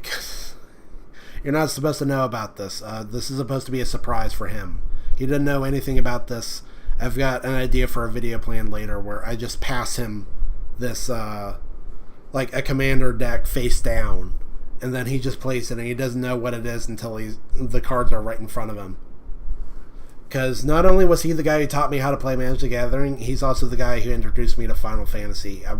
I watched him play FF7 and then I played that, and that was my first video game ever. So this is huge. Although I'm not sure I entirely understand all of the creative choices going on here. Like Terra being Mardu coded, I don't get that at all. I really thought she was going to be red-blue. Because she's a mage through and through. She's all about spell casting. That's her defining characteristic. I guess this is supposed to be evocative of like at first she was a force of destruction and then she's a force of restoration, like the World of Ruin where you get all your friends back. It's going for that. But I don't know. But this, oh boy, this is what everybody's talking about. You know, everybody just so out at oh big number. Big number. I gotta figure out how to break this card. And so people are brainstorming all sorts of combos to go with Jumbo Cactuar, and they're acting like it's the most broken card ever. Like, this has to be banned. There's no way. What a mistake. What were they thinking? Even though it's a card that costs 7, when it's not attacking, or when it hasn't attacked, it has terrible stats. It has no evasion. And it has no protection. And it doesn't have any ETB effects. You're just paying for this one thing, this one gimmick, where when it attacks, it becomes the strongest creature in the game. Unless you've somehow found a way to like cook up an Infinity Elemental at home. But like this is like the biggest number printed on a card. A legal card, anyway.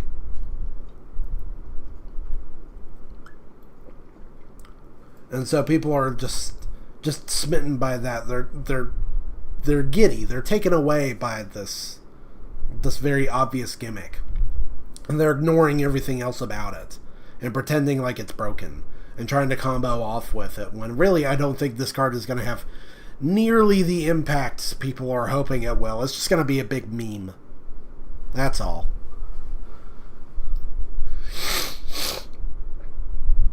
But let's see what else we got here. We got, I actually skipped over this. Cloud X Soldier, which spoiler alert for Final Fantasy VII, but Soldier really shouldn't be in his creature type. Really shouldn't. But I don't get why he's equipment oriented. I don't get why he's Jaya aligned. I would have thought he would be like I thought he would have been, what do they call it? What's blue green?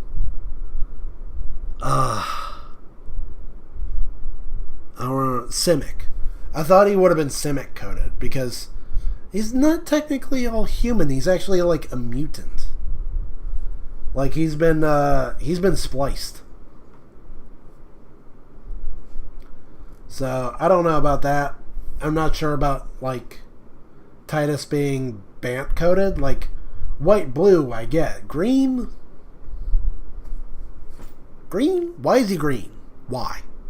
I don't get that. And Y'shtola, I don't care about. I think she's from one of the online games, either 11 or 14. I haven't played them. Let's see. We got Sin. Now that's cool. First off, I like this art for Sin right here. This is awesome. This art, I don't know about. It's looking suspiciously like AI. It looks a little funky. But those colors, that's Sin through and through. Sin is absolutely Sultai coded. And he's a Leviathan avatar, that's good. He's a big flyer. And then he does what Sultai does, he plays with the graveyard a lot. When he enters or attacks, exile a permanent from your yard at random, then create a tap token that's a copy of it. If the exile card is a land, repeat this process. I should really wedge this in the Sultai self-meld deck that I just showed off. There are so many good cards that have come out since I built that deck that I would love to put in. I just don't have the money or the time or the energy to fiddle with that kind of thing when I've got so much else going on. Let's see, we've got Garland, who turns into Chaos. Chaos seems really bad, honestly. A 5/5 flyer, and then it goes at the bottom of your library when it dies? That sucks. I'm not into that. Just regular Garland seems way more interesting. What else we got here? We got Cecil. This I kind of saw coming. The idea that he transforms. That's his thing. And of course he was going to be black-white. That makes perfect sense. Let's see. I'm digging the alternate art. That's pretty good. Man, 1 black for a 2/3 with Death Touch. But I mean, it does have the downside. Whenever it deals damage, you lose that much life. But then it turns into this awesome thing. Whenever it attacks, other attacking creatures gain indestructible until end of turn. So I don't know. I don't know how to feel about that. Hades, which I guess is based on some game that I haven't played. Like when I think of Hades, I think of FF7 or FF9. I don't know what this is. It's weird looking. It's got some sort of tear in the universe around it. It looks like some Spider-Man No Way Home stuff mixed with something from Final Fantasy X, but it's not Final Fantasy X. You've got the worst minigame in Final Fantasy 15 as a card, apparently. Whatever. I don't really care. Summons as sagas. They were cooking with this one. I actually really like the design of that. People are pointing out though that it's a little iffy because you only get one turn to attack with this creature. Otherwise, it just blocks for like 2 rounds. So that's a little tough. But this really is in the spirit of how summons work in Final Fantasy. And of course, I am very happy with the fact that they went with the best Shiva. I remember my best friend, or at the one of my best friends. He was really into Shiva. Like he had a bit of a crush on Shiva, and he hated that you had to sacrifice her at the end of the game. Spoilers, by the way.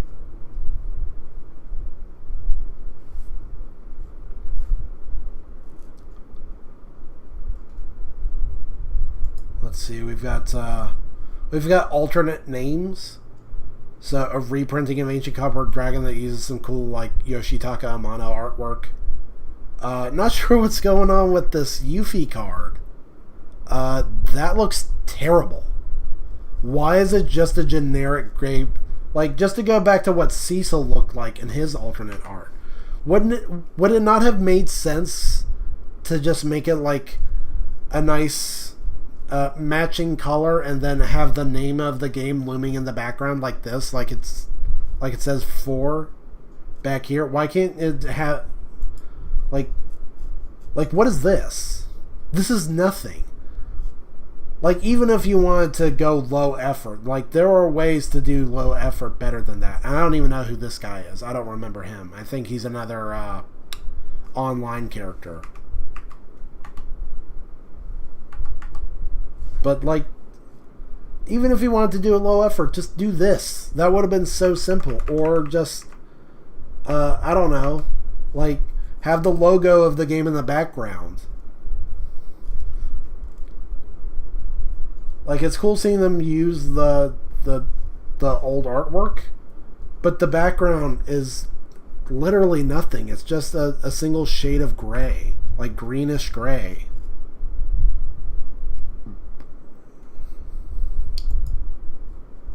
So that sucks. May 10th. Wow. That's coming up fast. And, man, it's just too bad, really. Because I see a lot of people doom posting about this. They're saying, oh, this sucks. Magic's dead. I'm not playing anymore. I'm quitting. I'm so over this. I'm so tired of Magic just as being a billboard for other IPs. This is dumb. This makes no sense. This doesn't belong. Yada, yada, yada. And I don't get it. Maybe I just haven't learned my lesson. Maybe I've still got too much optimism in me, because I still think this is awesome, and I am, even if some of the creative decisions aren't really what I would really go for personally, like, I'm still really looking forward to it. I'm still probably gonna buy the whole set because it's really, really cool, and that's what I'm all about. I love Magic the Gathering. I love Final Fantasy.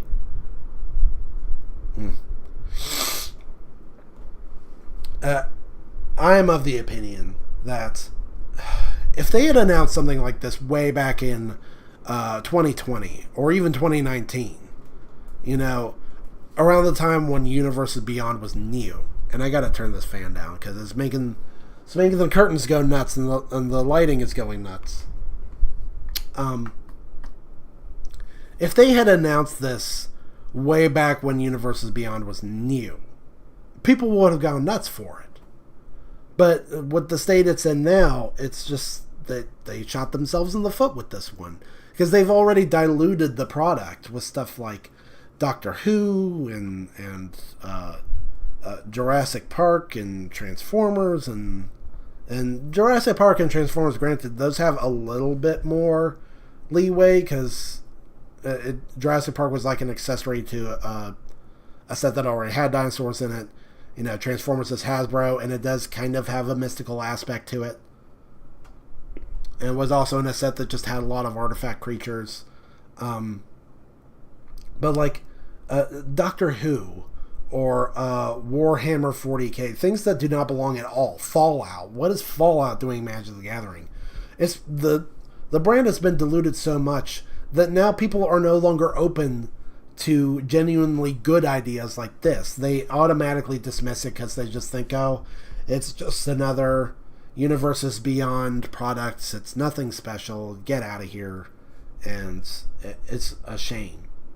It's a shame to see them sabotage themselves this way. But they also gave some little tidbits about Edge of Eternities, which not the best first impression. Not gonna lie. This looks like generic, modern era boilerplates, cosmic MCU type stuff. This looks like Eternals. This does not look like anything special right here.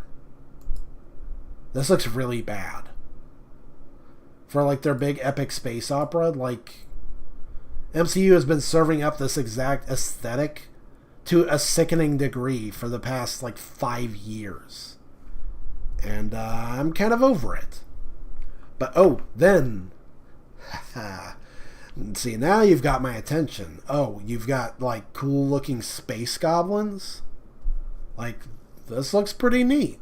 This I'm into. Don't front face with all this mock wannabe Eternals crap. Just show me the space goblins. That's way cooler. Or like this. Check this out. Check out the big space whale. That is awesome. It's like that one episode of Courage the Cowardly Dog. And he's got like a sick space beard. That looks good. The Cthulhu, Yog-Sothoth. Sign me up for that. That's awesome. Or like crazy weird looking robots that have like ferrofluids as a weapon / defense. That's cool. A great big honkin' space lizard. What looks like one of the spaceships from Asura's Wrath.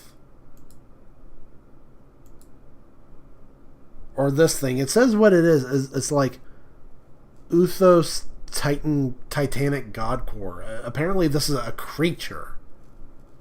This whole gigantic planet. Doesn't it look wild? That's... What is this called? Cavaron Memorial World.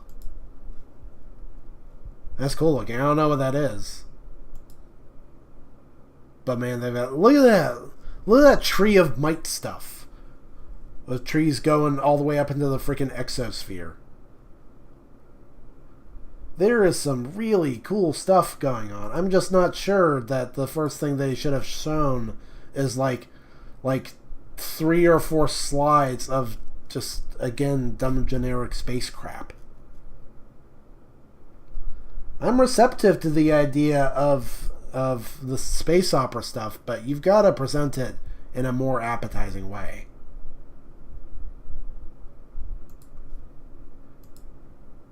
And then finally you've got this. This was huge. Because I had heard little whisperings about an MTG Avatar set. And then here you go. There's my thumbnail for the stream. It's right there. Oh yeah, looking forward to this in a big way. Big Last Airbender fan, big Last Magic the Gathering fan, and this to me just seems like a perfect match. I think these two are going to go together great. Just, Then again, it all comes down to the execution, doesn't it? It sounds like a good idea, but they got to actually do it. So let's see how that comes down. But here's the funny thing, though. Here's the funny little capstone to this little experience. And I just gotta fish it out on my phone.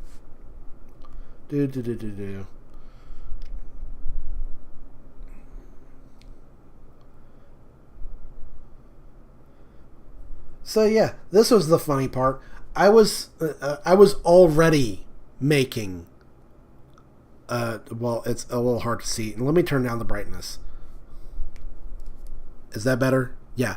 I was already making my own fan-made Last Airbender MTG set. I was already doing it. They should have just hired me. Because look at this. I've got tons and tons of cards. This is what I do when I'm bored, by the way. Like, when there's downtime at... when I'm just, like, out and about, waiting in line, or anything like that, I'll just break out my phone. And I'll just workshop my own fan-made MTG sets. And look at this, too. I've already got my own Final Fantasy set that I was also working on. I've been saying that they should make these sets. And I've got other ideas too. Here's one for Power Rangers that I'm working on. I definitely got to get to... Because there's a website, right, that lets you make your own Magic cards. I got to get it in there and start cooking up these cards myself. Because that's content right there. That's something that I would love to do for the channel. Is bust out my own set and try and beat Wizards to the punch. So this doesn't have an announced date, but Final Fantasy, if we can just roll that back a bit. They said, what, May 21st? Oh no, it said June 13th. But I mean, obviously spoilers are going to come out way before that. So I gotta... It's just another one of those things, you know. I say I want to do something, and then it takes me forever to actually do it. So I really gotta try and squeeze in some time. I've discussed before how I have... I work in education. So I think this is something I can hash out over the course of spring break, because I'm going to have lots of time off. Hopefully that'll give me time to put together my own Final Fantasy set. And then after that, I'll try and cook up a Last Airbender set before Wizards can. And try and undercut them there. But yeah, hype announcements. Let's see. And now I think it's time to cap this off with the newest One Piece chapter.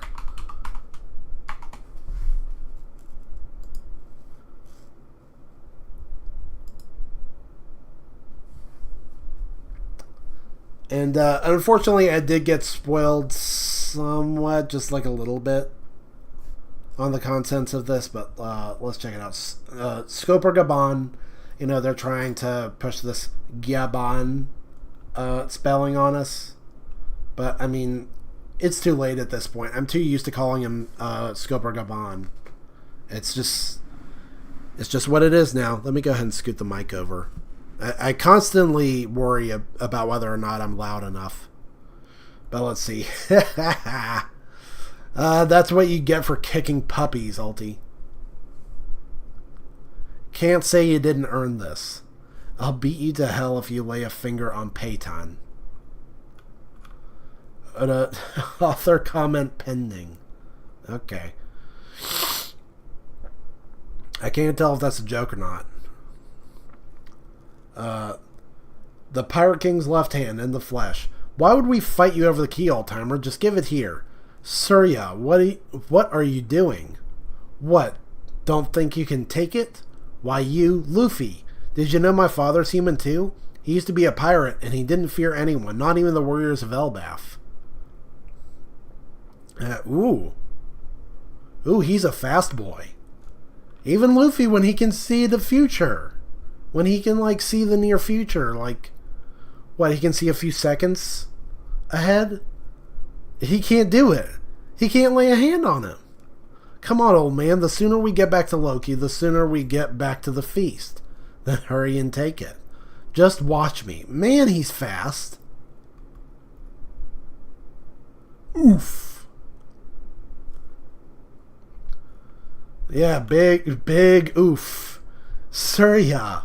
No way, Luffy? Ah, nice straw hat you've got there. It suits you better than that helmet, don't you think? Oh, do they not know that the... I'm just now realizing, I don't think they know that this is a Roger Pirate. Duh, it's my treasure. I'm holding on to it for Shanks. Now hand over the key. Holding on to it? Didn't he... He didn't just give it to you? What a cheapskate. You've got it wrong, dummy, and don't call him that. You don't know the first thing about... No, they don't. They don't know. They don't know that Scoper is him. Ha ha. Bleh. You've got a mouth on you, brat. Huh? Axes. Grim Throng. What? Luffy dodge. Oh, that's not enough axe play. Honestly. Axes are an underrepresented weapon.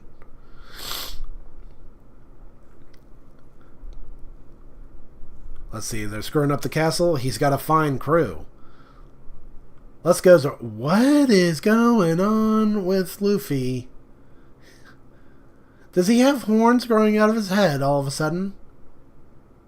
Or is his hair just going over his helmet? Let's go, Zoro. Right. Ah, this is that white form I heard about. Crumble, crumble. Brace yourself. I give up. Huh? Stop jerking us around, Gramps. Yeah, don't get worked up. I was just fooling around. You tried to kill me, and you think we'll just laugh it off? You're still alive, aren't you? Anyway, the key you're after is right behind you. Oh, Luffy Tasso, everyone. This guy is... Don't be hasty, Roto. If Elbaf is still safe, by the time you decide to leave, come find me. Huh.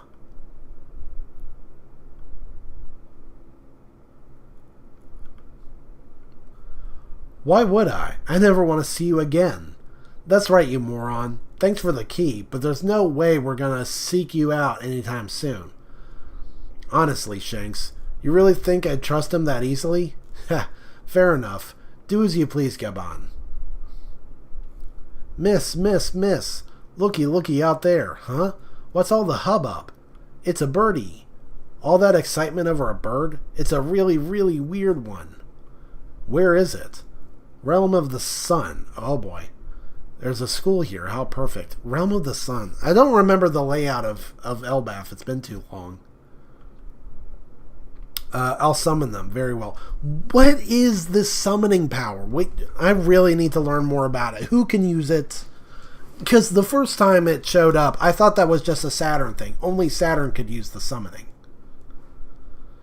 But no, there's more to it than that. Okay, summoning, understood. No, I don't mind going. Just tell me where I'm leaving from. The Abyss will be where now? What are they saying? What is going on?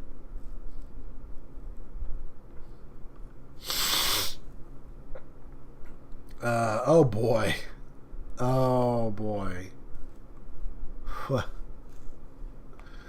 What are these designs, man?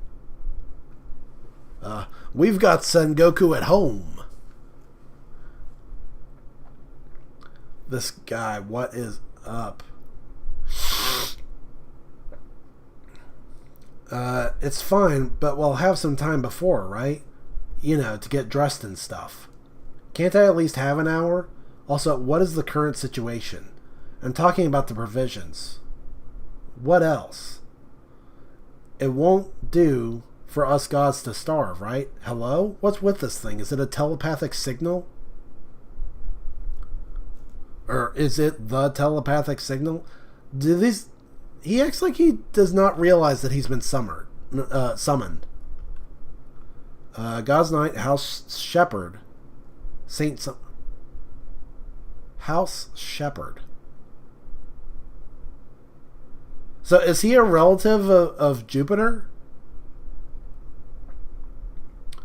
This is bad. This is bad. I'm going to be late. I won't make it. I was half asleep. Where are we going again? House Limesive St. Killingham. Wow. And he's got some sort of mythical Zoan. I think it's... This is what I was spoiled on. It's the Kieran. He's like half horse, half dragon.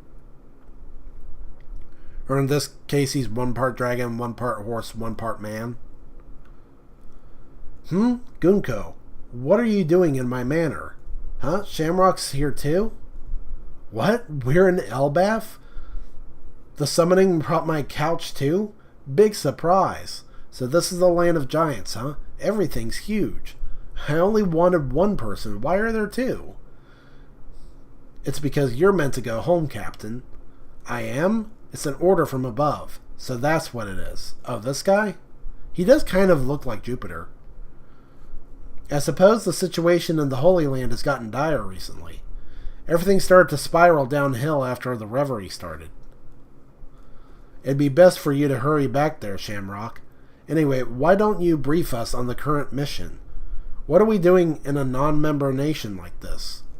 Were you visiting Harold's grave or something? Who's Harold again? That was the king, wasn't it? Wait, why would Shamrock visit Harold's grave? What's the connection there? Alright, I get it. So we just need to nab those brats and take them back to the Holy Land. Although I guess these particular kids are a bit too big to just stuff in a bag or something. Oh dang, now this guy, Summers, is looking pretty awesome. I mean, he's looking pretty evil. Ooh, is that the God's Knights logo? It's got the hoof, but it's also got these wings. That's neat. And he's got the crazy facial hair, and he's got a really distinct sword that's got thorns on the handguard. And those without the mark can't pass through the abyss. That means we'll have to spirit them away by ship. The mark. The abyss? Let me reread that. Just tell me where we're leaving from. The abyss will be where... The abyss. So the abyss is a thing?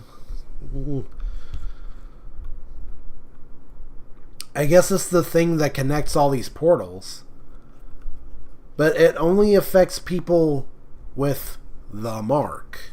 And what the mark is, I'm not too sure. But I guess it has to do with the dragons.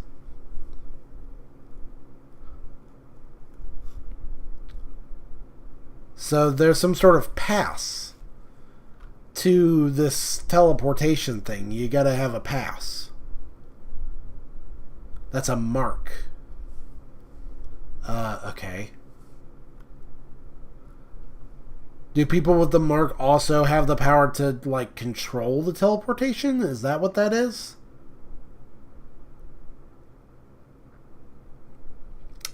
I'm of the suspicion that this is an emu thing. Because the Gorsei, they all had this awesome regenerative power, right? And then there was also this telepathic power, like this telepathic link that they had. There was also the teleportation. And then when Saturn failed his mission, Emu, like, he took his life away to where he was, to where Saturn's life was, Saturn was nothing but bones. So, is it some sort of Faustian deal, like this mark? Is it the mark of the beast? He gives them this mark, and it gives them all. It gives people all these awesome powers, like regeneration, teleportation, telepathy.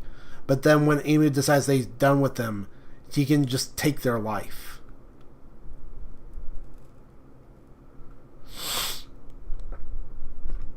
Interesting.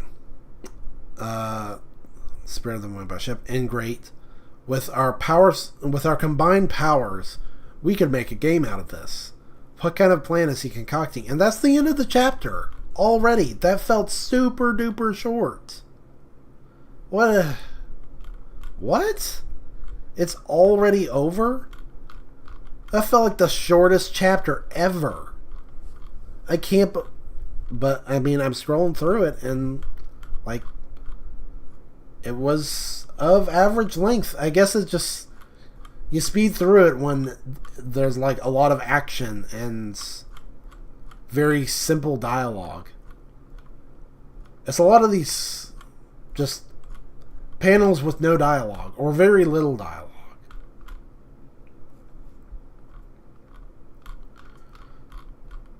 So what did we get out of this? Gabon is leaving. He's doing his own thing now. We've got the key. And now we've got two more of God's knights here. One that has a mythical zone but looks pretty goofy. And then this guy. Who, like, that's me when I'm not on stream, by the way. That's me not having any pants on and just reclining. Oh my golly. Okay. So I guess that's the chapter. It was okay. I felt like it could have had a little more going on.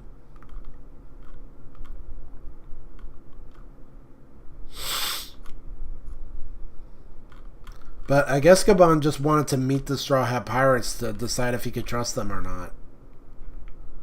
That's still pretty wild, the way that Luffy was really struggling to keep up with him. Like, Luffy, I guess he's not going all out, right? Because he's not using Gear Second, he's not using Snake Man. So he's not at his fastest, but golly, he can still see the future. He can see the future. He's fast, he can see the future, but he can't keep up with Gabon. That's a trip. But I think that's actually going to do it for the stream. I mean, again, I didn't have too much planned. Just wanted to talk about, stuff that's been going on. Wanted to check, show off some of the cool stuff that I got. You know, the DVDs, the where did my... Oh. Fancy new deck. My dragon. The new Guyver VHS tapes. You know, Guyver figure pending. And then I wanted to talk about what was going on with Magic, because that's an interest of mine. And then, of course, dig into the new One Piece chapter. Which I had already been spoiled about, what was his name? Saint Killingham. I mean, he didn't really do a lot in this chapter. What's that logo on his arm? I'm just now kind of noticing that. That looks like another... It kind of looks like the World Government logo, but not quite. It looks tweaked.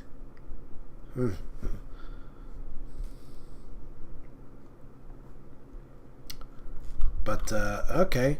So, let's... Oh, and was there a break? I don't think there was. So, assuming there's no break, and by the way, always... like, how do I put this? Like, the schedule is always subject to change. It can say that there's no break, and then it turns out that there is. Because the publication goes on its own breaks, and when it does, it's not announced in advance. Not like it is when One Piece goes on break, right? Because it'll say One Piece is on break. It doesn't say Jump is on break. And I don't always know, like, I'm not too savvy about when Jump goes on break. But, you know, something could always happen. Jump could go on break, or Oda could have another crisis. It could be anything. So, the plan is to stream again next week, you know, same time. Sunday at 1 p.m. Eastern Time. That's going to be March the 2nd.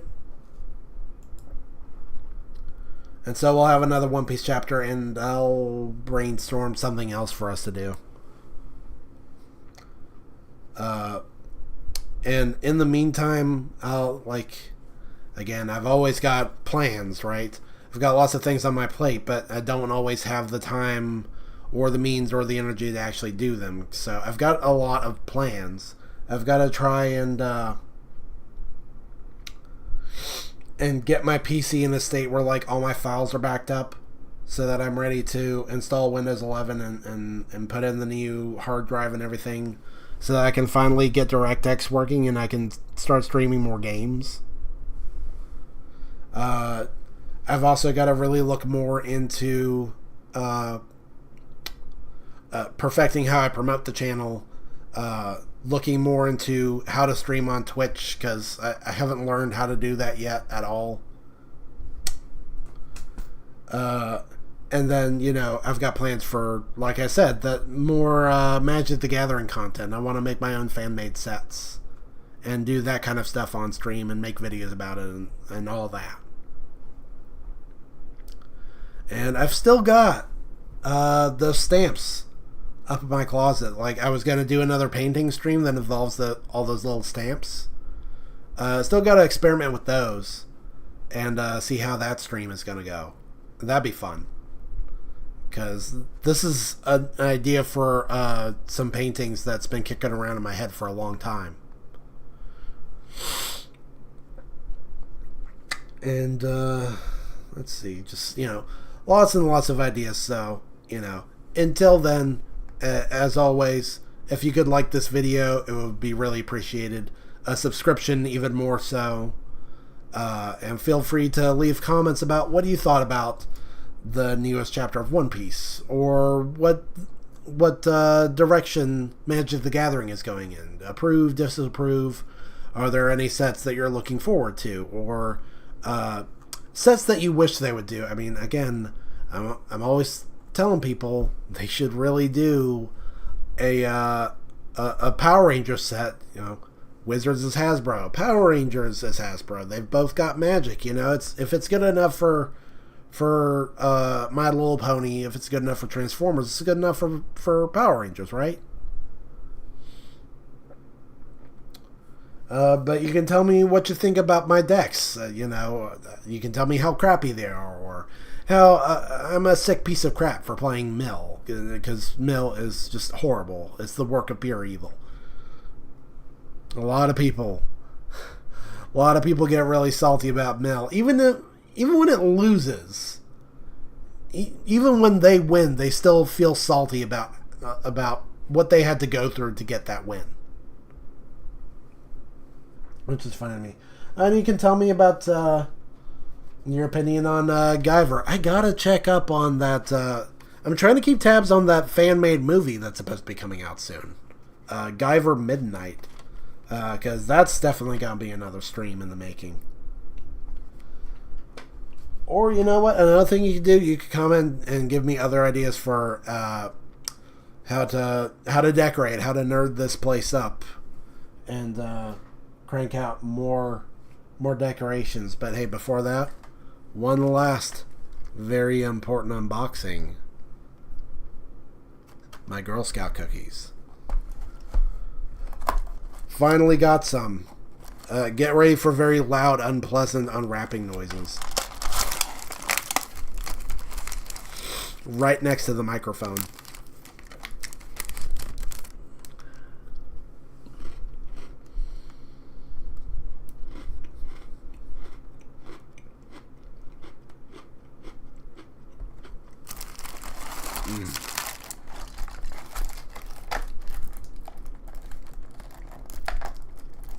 That was really good.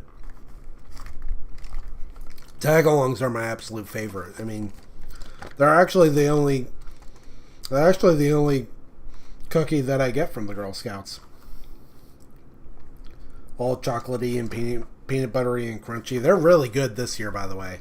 There was a while where I felt like they were kind of losing their step, and I was wondering if I would stop ordering from them. But now I think they're back on track to making great cookies. But yeah, I think that'll do it. So thanks for watching. Thanks for all of your support. Very much appreciated, and look forward to our next stream. Make sure to stay connected. We've got all our little socials down here, and I'll see you next time.